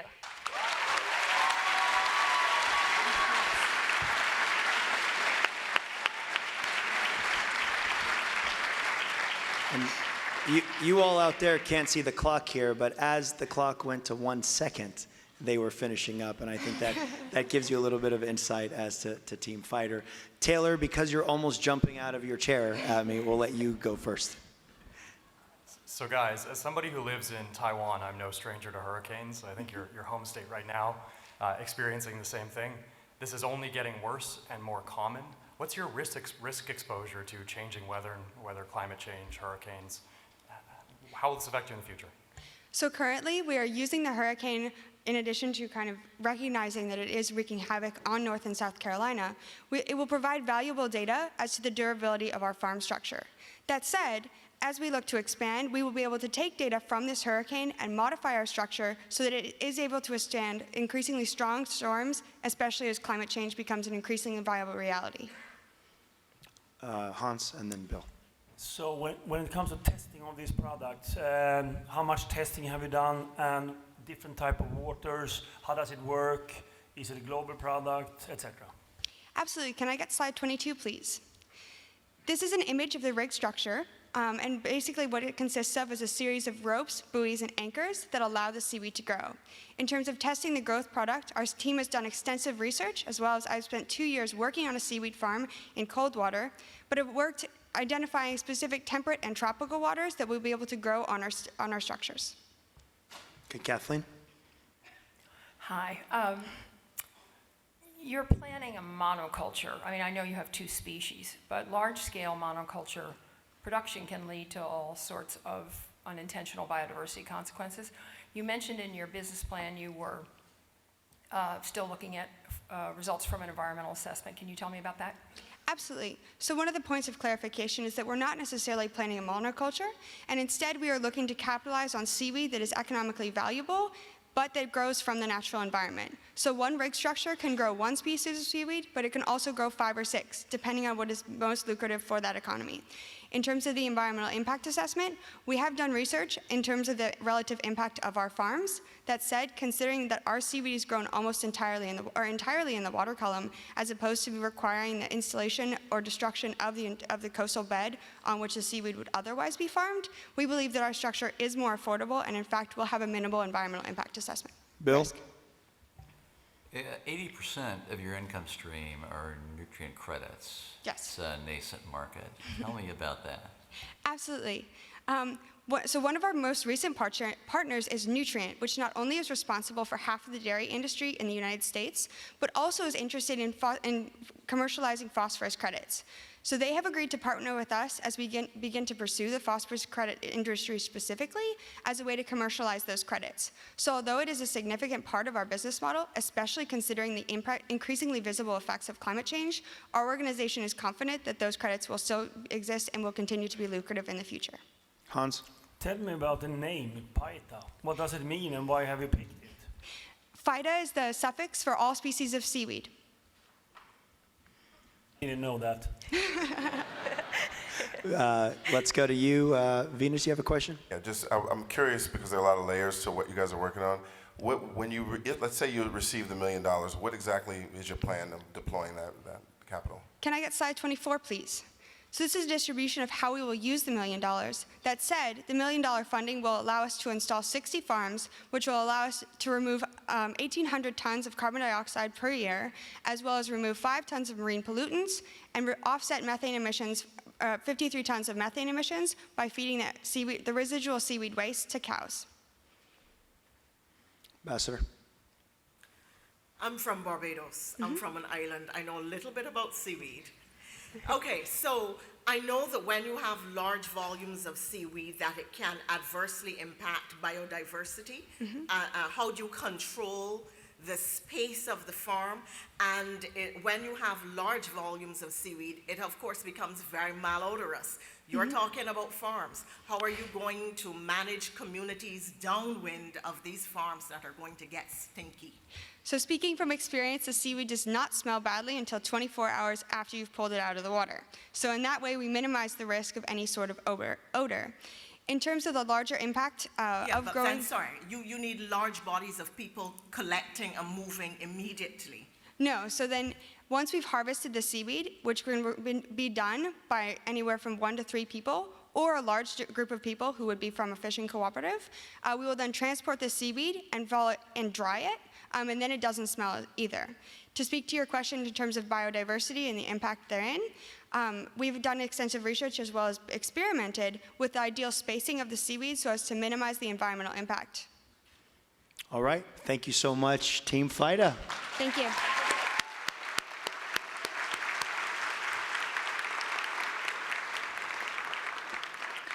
So 4 down, 2 to go. One of the most exciting parts of my job is these young entrepreneurs, and seeing their evolution is just something that gives us excitement at the Hult Prize. We realize, and have Steve committed, helping the Hult Prize deliver content that is now going to become accredited is going to be a game changer for us, because we're going to be able to extend the impact on these young people from beyond the prize, and we're really excited to do that. But that only happens through the support of, and before I introduce the next team, I do want to recognize the people who are coaching and providing this expertise. We have a number of our experts in the room. There's too many to name by name. I'd like to recognize them, but in particular, I'm going to ask the coaches who lived with us this summer and spent upwards of 20 hours a week with the teams. 20 hours a week. And I'm just going to call you and just stand up. Dr. Phil Oswald. Ryan, stand up. Cheryl. Eric Carr, who's not here. Steve Hodges. Ashok. Susan. Greg Bauer. And James Croft is not here. Guys, this is the team of coaches who every day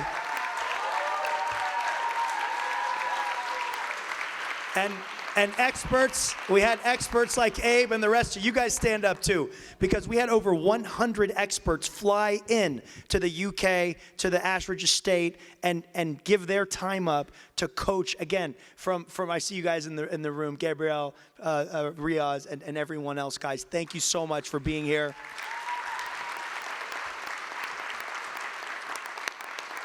This is the Hult Prize. This is where we're going, and that's, as you can see, why we're so excited for the next decade.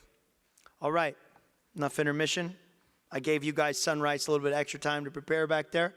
This next team is taking on a challenge which most of us frankly overlook.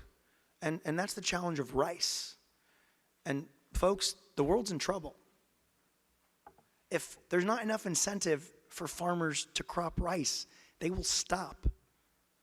And if they stop, not millions, not the tens of millions, we're talking about billions will go hungry. So Sunrise has taken some innovative approaches to leveraging what's out there in the marketplace, putting it all together to the tune of a startup. And when I tell you a startup, when these 4 students began this year, less than 12 months ago, they didn't even have an idea. You saw that 6-minute video we presented when we started. They saw the call.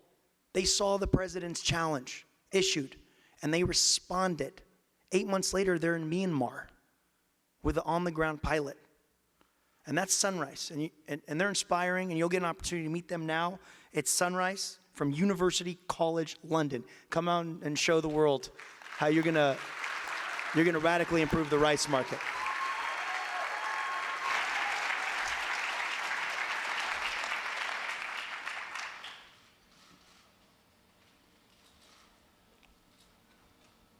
What do these numbers mean to you? $83 million total profit Sunrise generates. 15 billion extra bowls of rice, the energy of which Sunrise harnesses.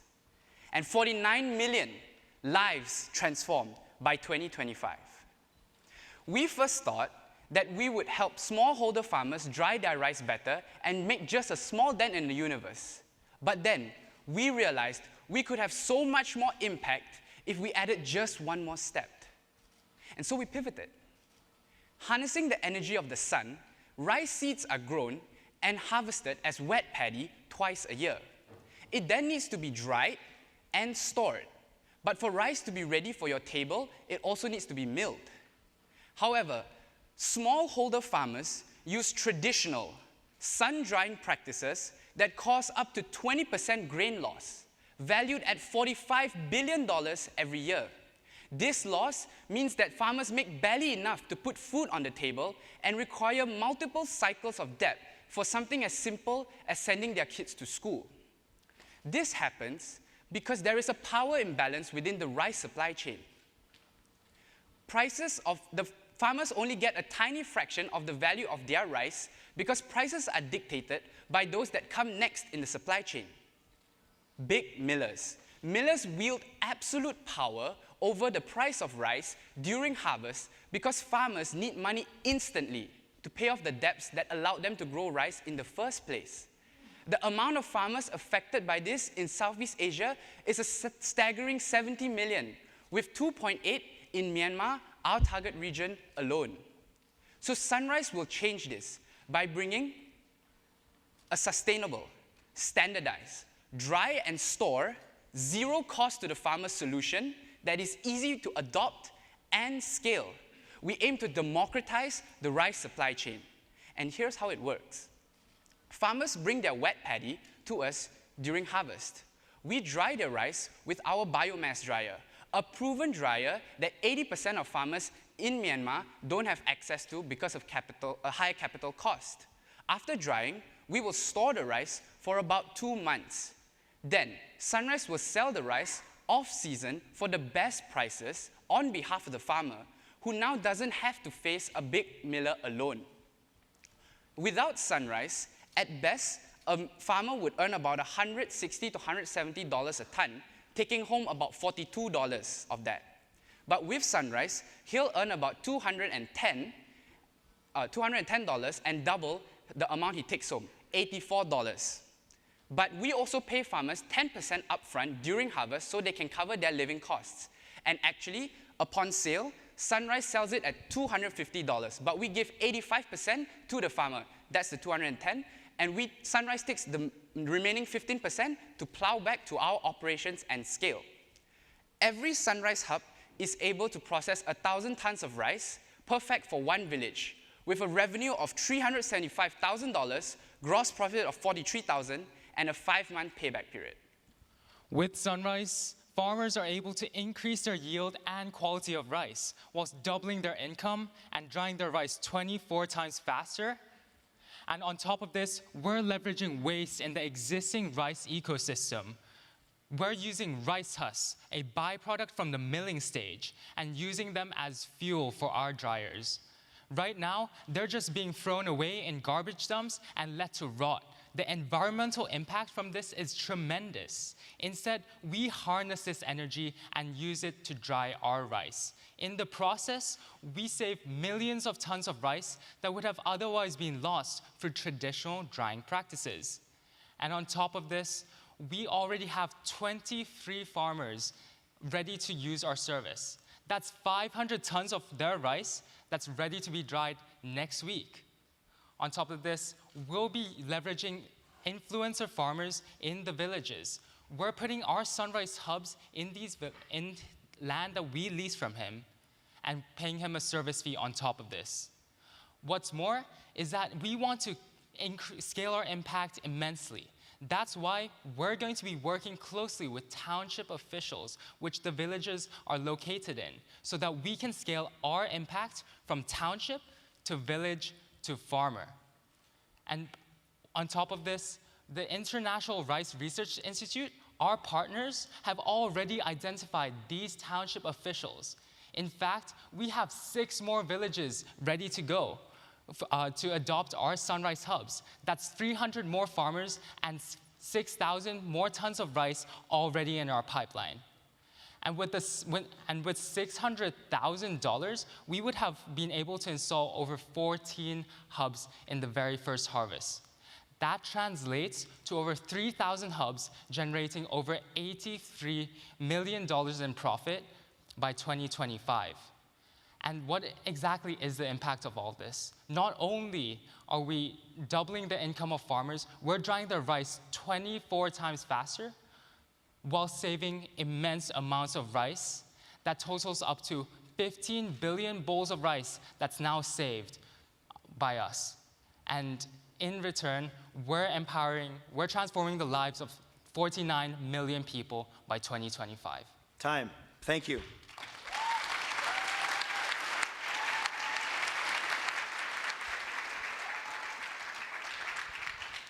Great job, Sunrise. Who's going to start us off with the judging? Hans. So just my understanding, who's going to operate these mills? And what are they your own employees? How are you going to manage all that? So for our dryers, for the maintenance, we'll be paying a 10% fee to Pioneer Agribees, who is our manufacturer. And we'll be employing 1 or 2 labor to unload and load the rice on the dryers. Okay, Ibrahim? Who carries the transportation cost of bringing all the rice from faraway farms, plus the rice husk? What percentage of each truck has husk and rice in it? So for the rice, it will be transported by the farmers themselves, because currently the farmers are the ones transporting the rice to the millers from the paddy field.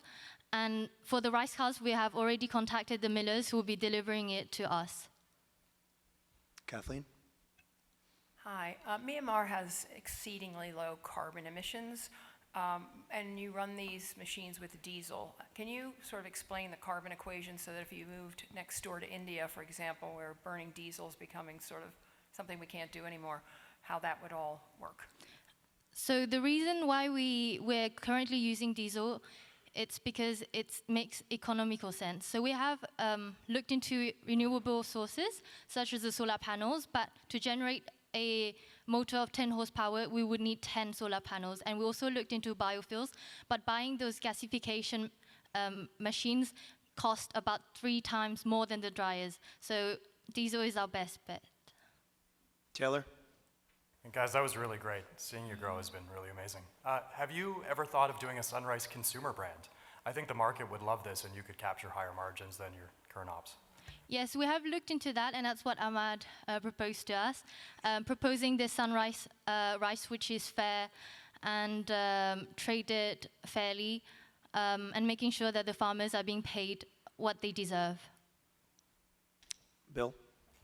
What do you plan to do with the rice husk ash? So with the rice husk ash, it's a good source of potassium, so we use it for fertilizers. That means we can also give it back to the farmers. G2. Does your gross margin concern you? Gross margin? Does it concern you? It seems like it's excessively low. Yeah, so thank you for the question. So our gross profit margin is around 11%, but even with that quite low margin, it's pretty realistic as a very fixed asset heavy company. And with that low margin, we are able to achieve 83 million profits by 2025. So we are not very concerned about the gross margin because we are using part of this margin to impact farmers to double their income instead. Dr. Kende? I was going to ask you about the ash, but that's already asked. Repairs and maintenance. I have one similar gasifier in my village in Africa. Well, how do you deal with repairs and maintenance and training people to operate your dryer? All right, thank you for the question. So as Julia mentioned earlier, we already contacted our manufacturer, Pioneer Agrobis. They will be maintaining the dryers on our behalf as well. And for training the laborers, they will also be providing training for close to 2 weeks and make sure that all these laborers are well trained before they start operating the dryers themselves. Hans? As it is shared asset, then you think about utilization, how maximize the asset. What type of utilization have you thought about in this dryer? How much is going to be used? So we know that for these dryers, we're just currently using it for rice, which is 2 harvests per year. So that's about 4 months per year. But we know that these dryers can also dry other grains such as coffee beans, maize, peanuts. And actually in Myanmar, the government is pushing for the farmers to grow peanuts in between these rice harvests because it brings them, it has a higher margin. And it has just been said recently. Very good answer. Ambassador Thompson. I'd like to get a sense of what kind of contractual arrangements you're going to use with the farmers in order to guarantee supply and throughput. So for the contracts, we will be laying the contracts that we're. Sorry, Take a deep I'll breath. reply on behalf of my colleague. So how it works is, this is why the influencer farmer is key. Because all the farmers already look up to him, and he's normally considered an early adopter in bringing technology in. So how we did it in our first village is that he would be the ones to pitch kind of on our behalf to the farmers, and they sort of told him, Time. okay. Thank you, guys. Give it up for Sunrise.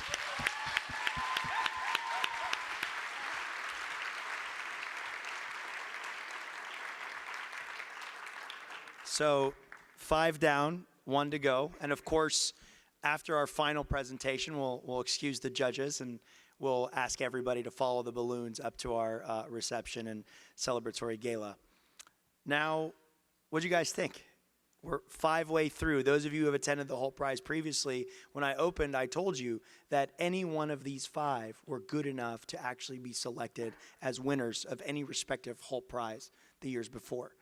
And for that, I can't thank our own internal team. I just want to recognize again, I want to recognize Eamon Arendi and Callum Porter-Harris for putting on such an amazing accelerator under the guidance, of course, of Karim Samra.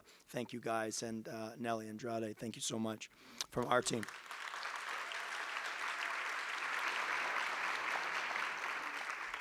So here we go. Number 6, judges, we don't envy you. This is a team who, for the last 9 years, and if you read through your programs, you'll continue to see the evolution of the Hult Prize.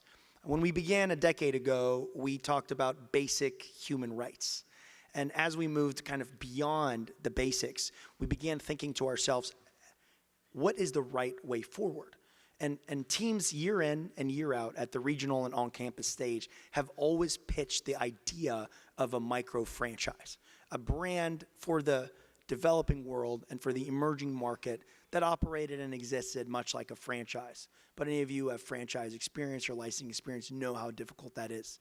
So we were extra excited when we saw this team make it all the way through. Not only were they powerhouses and won their way through regionals and got their way into the accelerator program, they were a team who had the youngest entrepreneur of the batch that is currently here with us today and run it, and they're Empower. They're simple, very, very simple, but a powerful solution harnessing the power of energy, and they're from Oxford. Please help me welcome Empower to the stage for the final 6th startup presentation.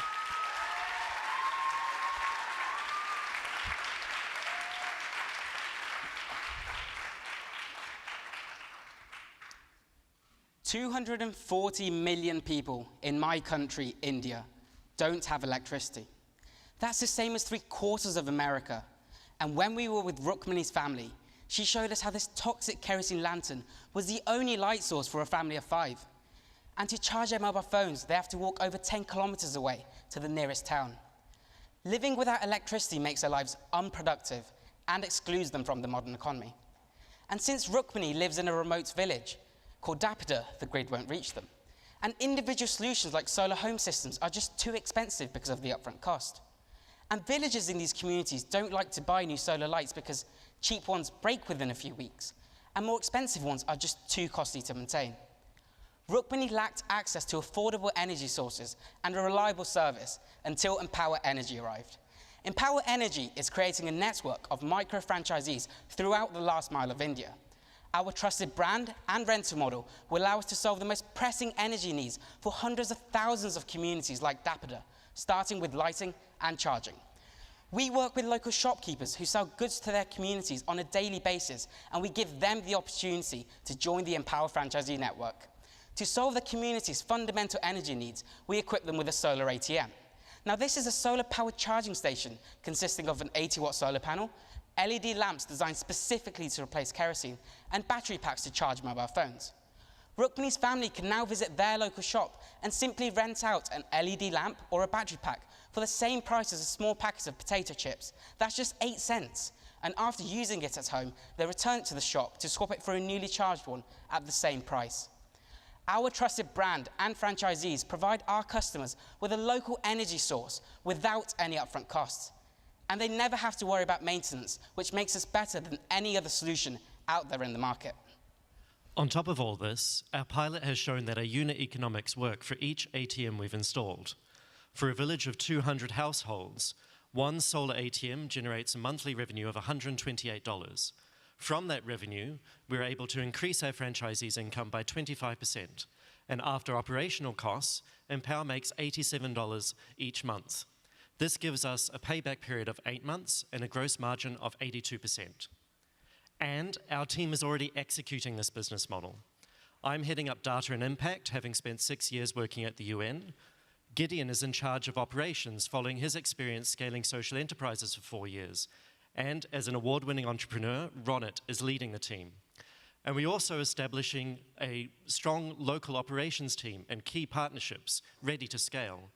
Connected Energy and Rural Spark provide us with software and hardware expertise, and our implementation partners help us establish a strong local presence. And the reason we're doing this is because of this. We started our pilot in July in 3 villages, and some of the initial results from our pilot ATMs include 100% capacity in the first week, 100+ paying customers. Every single device has been returned, and we're already having an impact on the villages we're serving. Households are reducing kerosene use, and children are studying longer each evening. Having validated our business model, we follow these simple steps to scale. First, we identify a village using our criteria. Then, we select and we train our franchisees. And finally, we support our franchisees to grow and serve the needs of their own communities.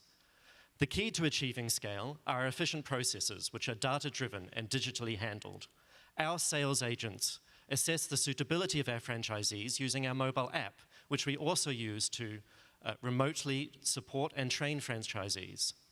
Since all our transactions pass through this app, we can use it to monitor franchisees and incentivize them correctly. This data gives us key insights into customer trends, which we can also use to support franchisees in growing their businesses. And since September the 1st, we have more than doubled the number of ATMs on the ground. And we have identified our next 40 franchisees. And with the $130,000 of funding we have just secured, we are de-risking the investment opportunity we are presenting here tonight. With the first tranche of the Hult Prize and this initial funding, we will standardize our operations and processes by the end of the year through our first 40 ATMs. And $1 million investment tonight will mean that we can set up an additional 7,000 ATMs by 2025, allowing us to impact an additional 7 million individuals. And since we are reinvesting our revenues into buying new ATMs, we will break even in 2021. And by 2025, with this $1 million investment, we will impact more than 16 million Indians, whilst generating a profit of $6 million and also allowing our customers to save a combined $14 million. And in 2020, we are also planning a second round of funding to increase these growth figures and our impact figures. And by solving the lighting and charging problem in these rural communities, we are able to quickly establish trust and a local presence in thousands of villages.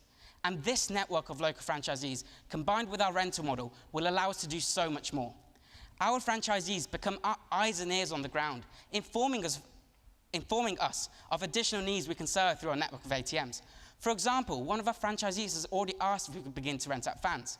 And in the future, we will distribute additional products and technology as demanded by our users to transform their lives. The possibilities are just endless. So, help us so that we can empower millions to join the modern economy. Thank you for listening.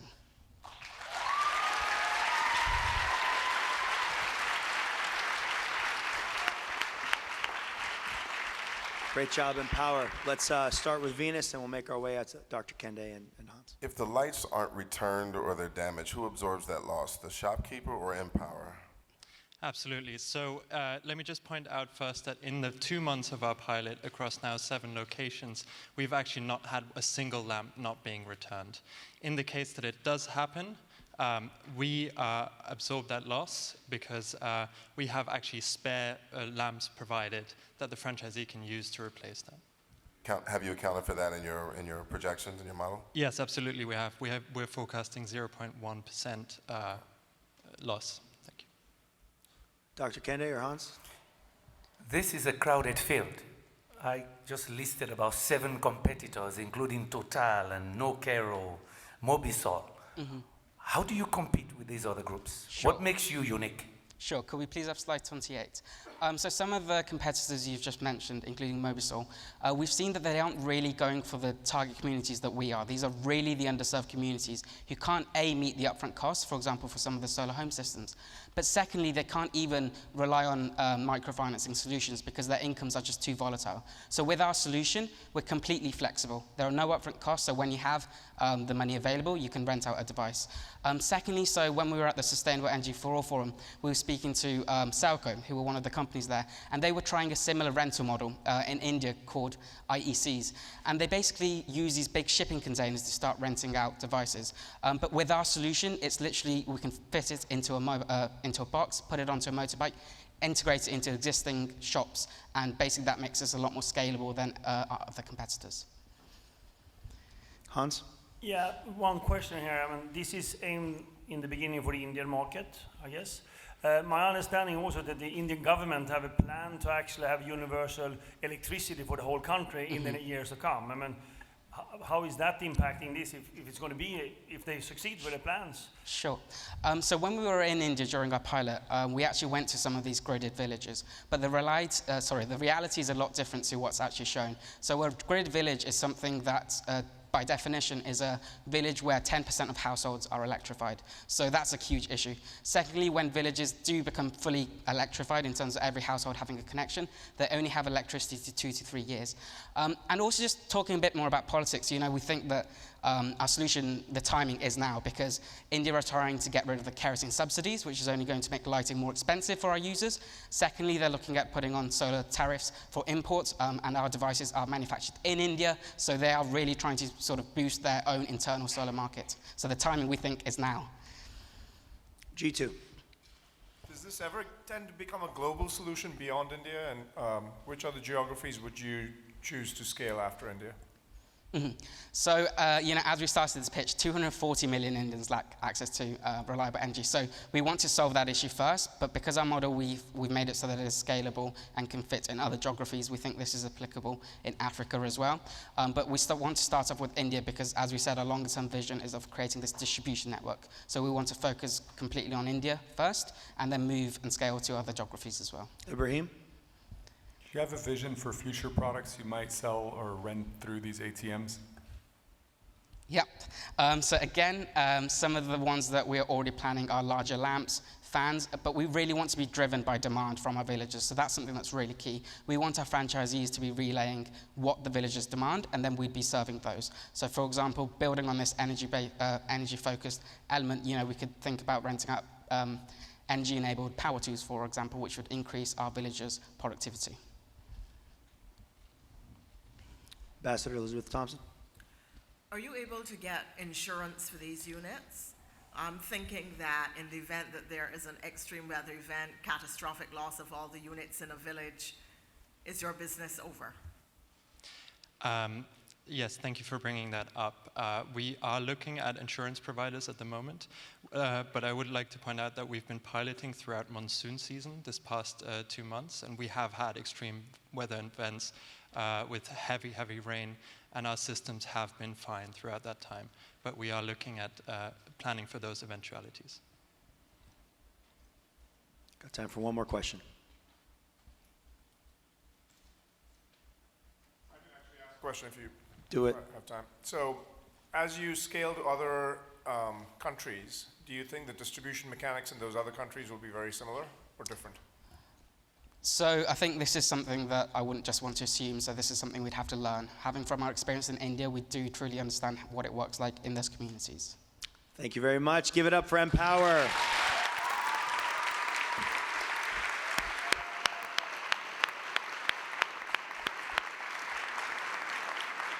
Help me congratulate all of the finalists for the 9th annual Hult Prize. Well done.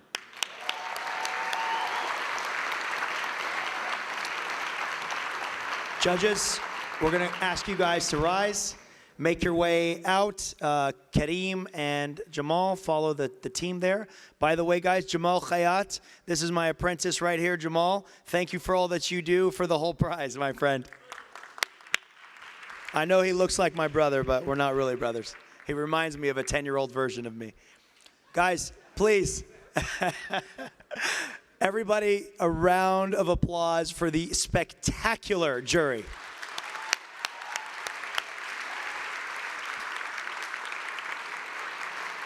I heard a little bit of chatter that, how are these judges going to pick a winner of $1 million? The Hult Prize is reckless. Folks, it's not just the pitch. You saw how engaged they were with the questions. For the last month, these judges, as senior and seasoned as they are, have been going through business plans, have been reviewing, have been asking questions, engaged on phone calls. I can't tell you how many their assistants are probably hate our Hult Prize staff because we have been on their diaries every day of the week for the last month. And that's, you're talking about some of these judges here, all of them have a million other things to do. And they're here with us tonight. And that's just a testament to the community we're building here within the Hult Prize. I'm really floored by the United Nations Office for Partnerships. Specifically, Rob, you and your team, Lucy's been unbelievable for going out on a limb. We do things at the UN that they don't do here, okay? What you're gonna see upstairs, what you see here, these are extraordinary things. And I just want to thank Rob and the UNOP, the UN Office of Partnerships, for making that possible for us. So thank you so much.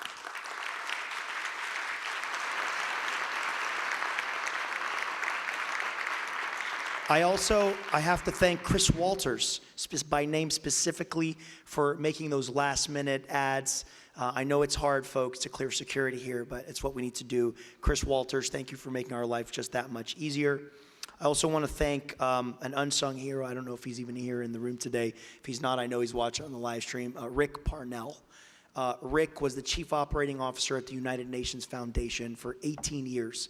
And in his final year, his final stroke of the pen was figuring out a way for the Hult Prize to come to the United Nations. So Rick, I don't know if you're here, but we love you. Oh, you're here. There you are. Thank you so much, Rick.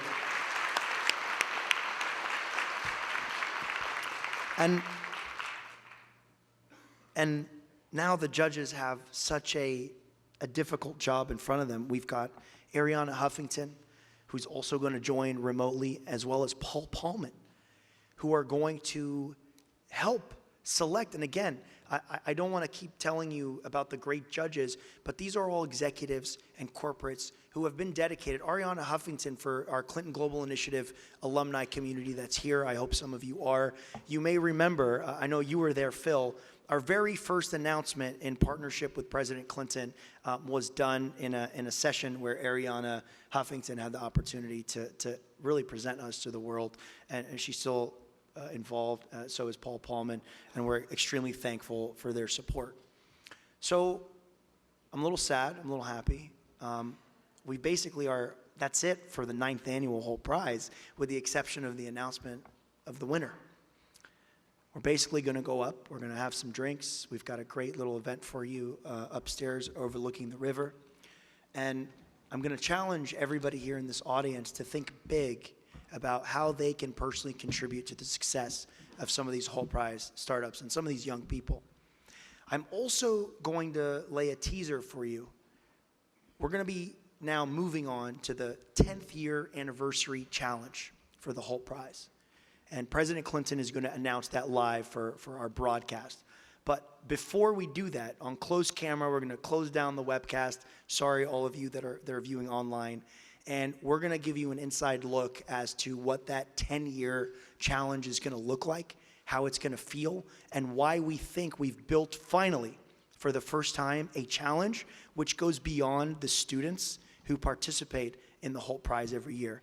We actually are going to issue that 10-year anniversary challenge to every single person in this room and our over 1 million person community around the world. And we're excited to share that with you.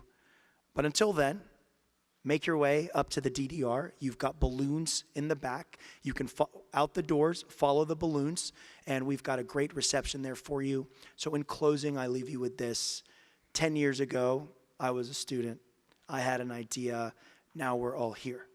And it was because of the support of Stephen Hodges out there, the Hult family, the Phil Oswalds in the room that that encouraged me every day. I'm going to tell you, 9 years in the making, I travel about 200 days a year. And every year, I tell Steve, I tell the board, it's my last year. I can't do it anymore. I can hardly talk. I'm getting tired. My son Nano is here. He's 10. He was basically just born when the Hult Prize was launched. But every time I come stand on this stage in New York, I get inspired by these young people. And I always commit another year, another 5 years, another 10 years. I can tell you that the journey for the Hult Prize and what it means to young people across the world is just starting. What we can do as a community, we're just realizing, and I'm encouraged by the opportunity to go upstairs and share those ideas with you here in a little while. And I thank you for taking an important Saturday night and spending with us to help us lead a generation to change the world. Thank you, everybody.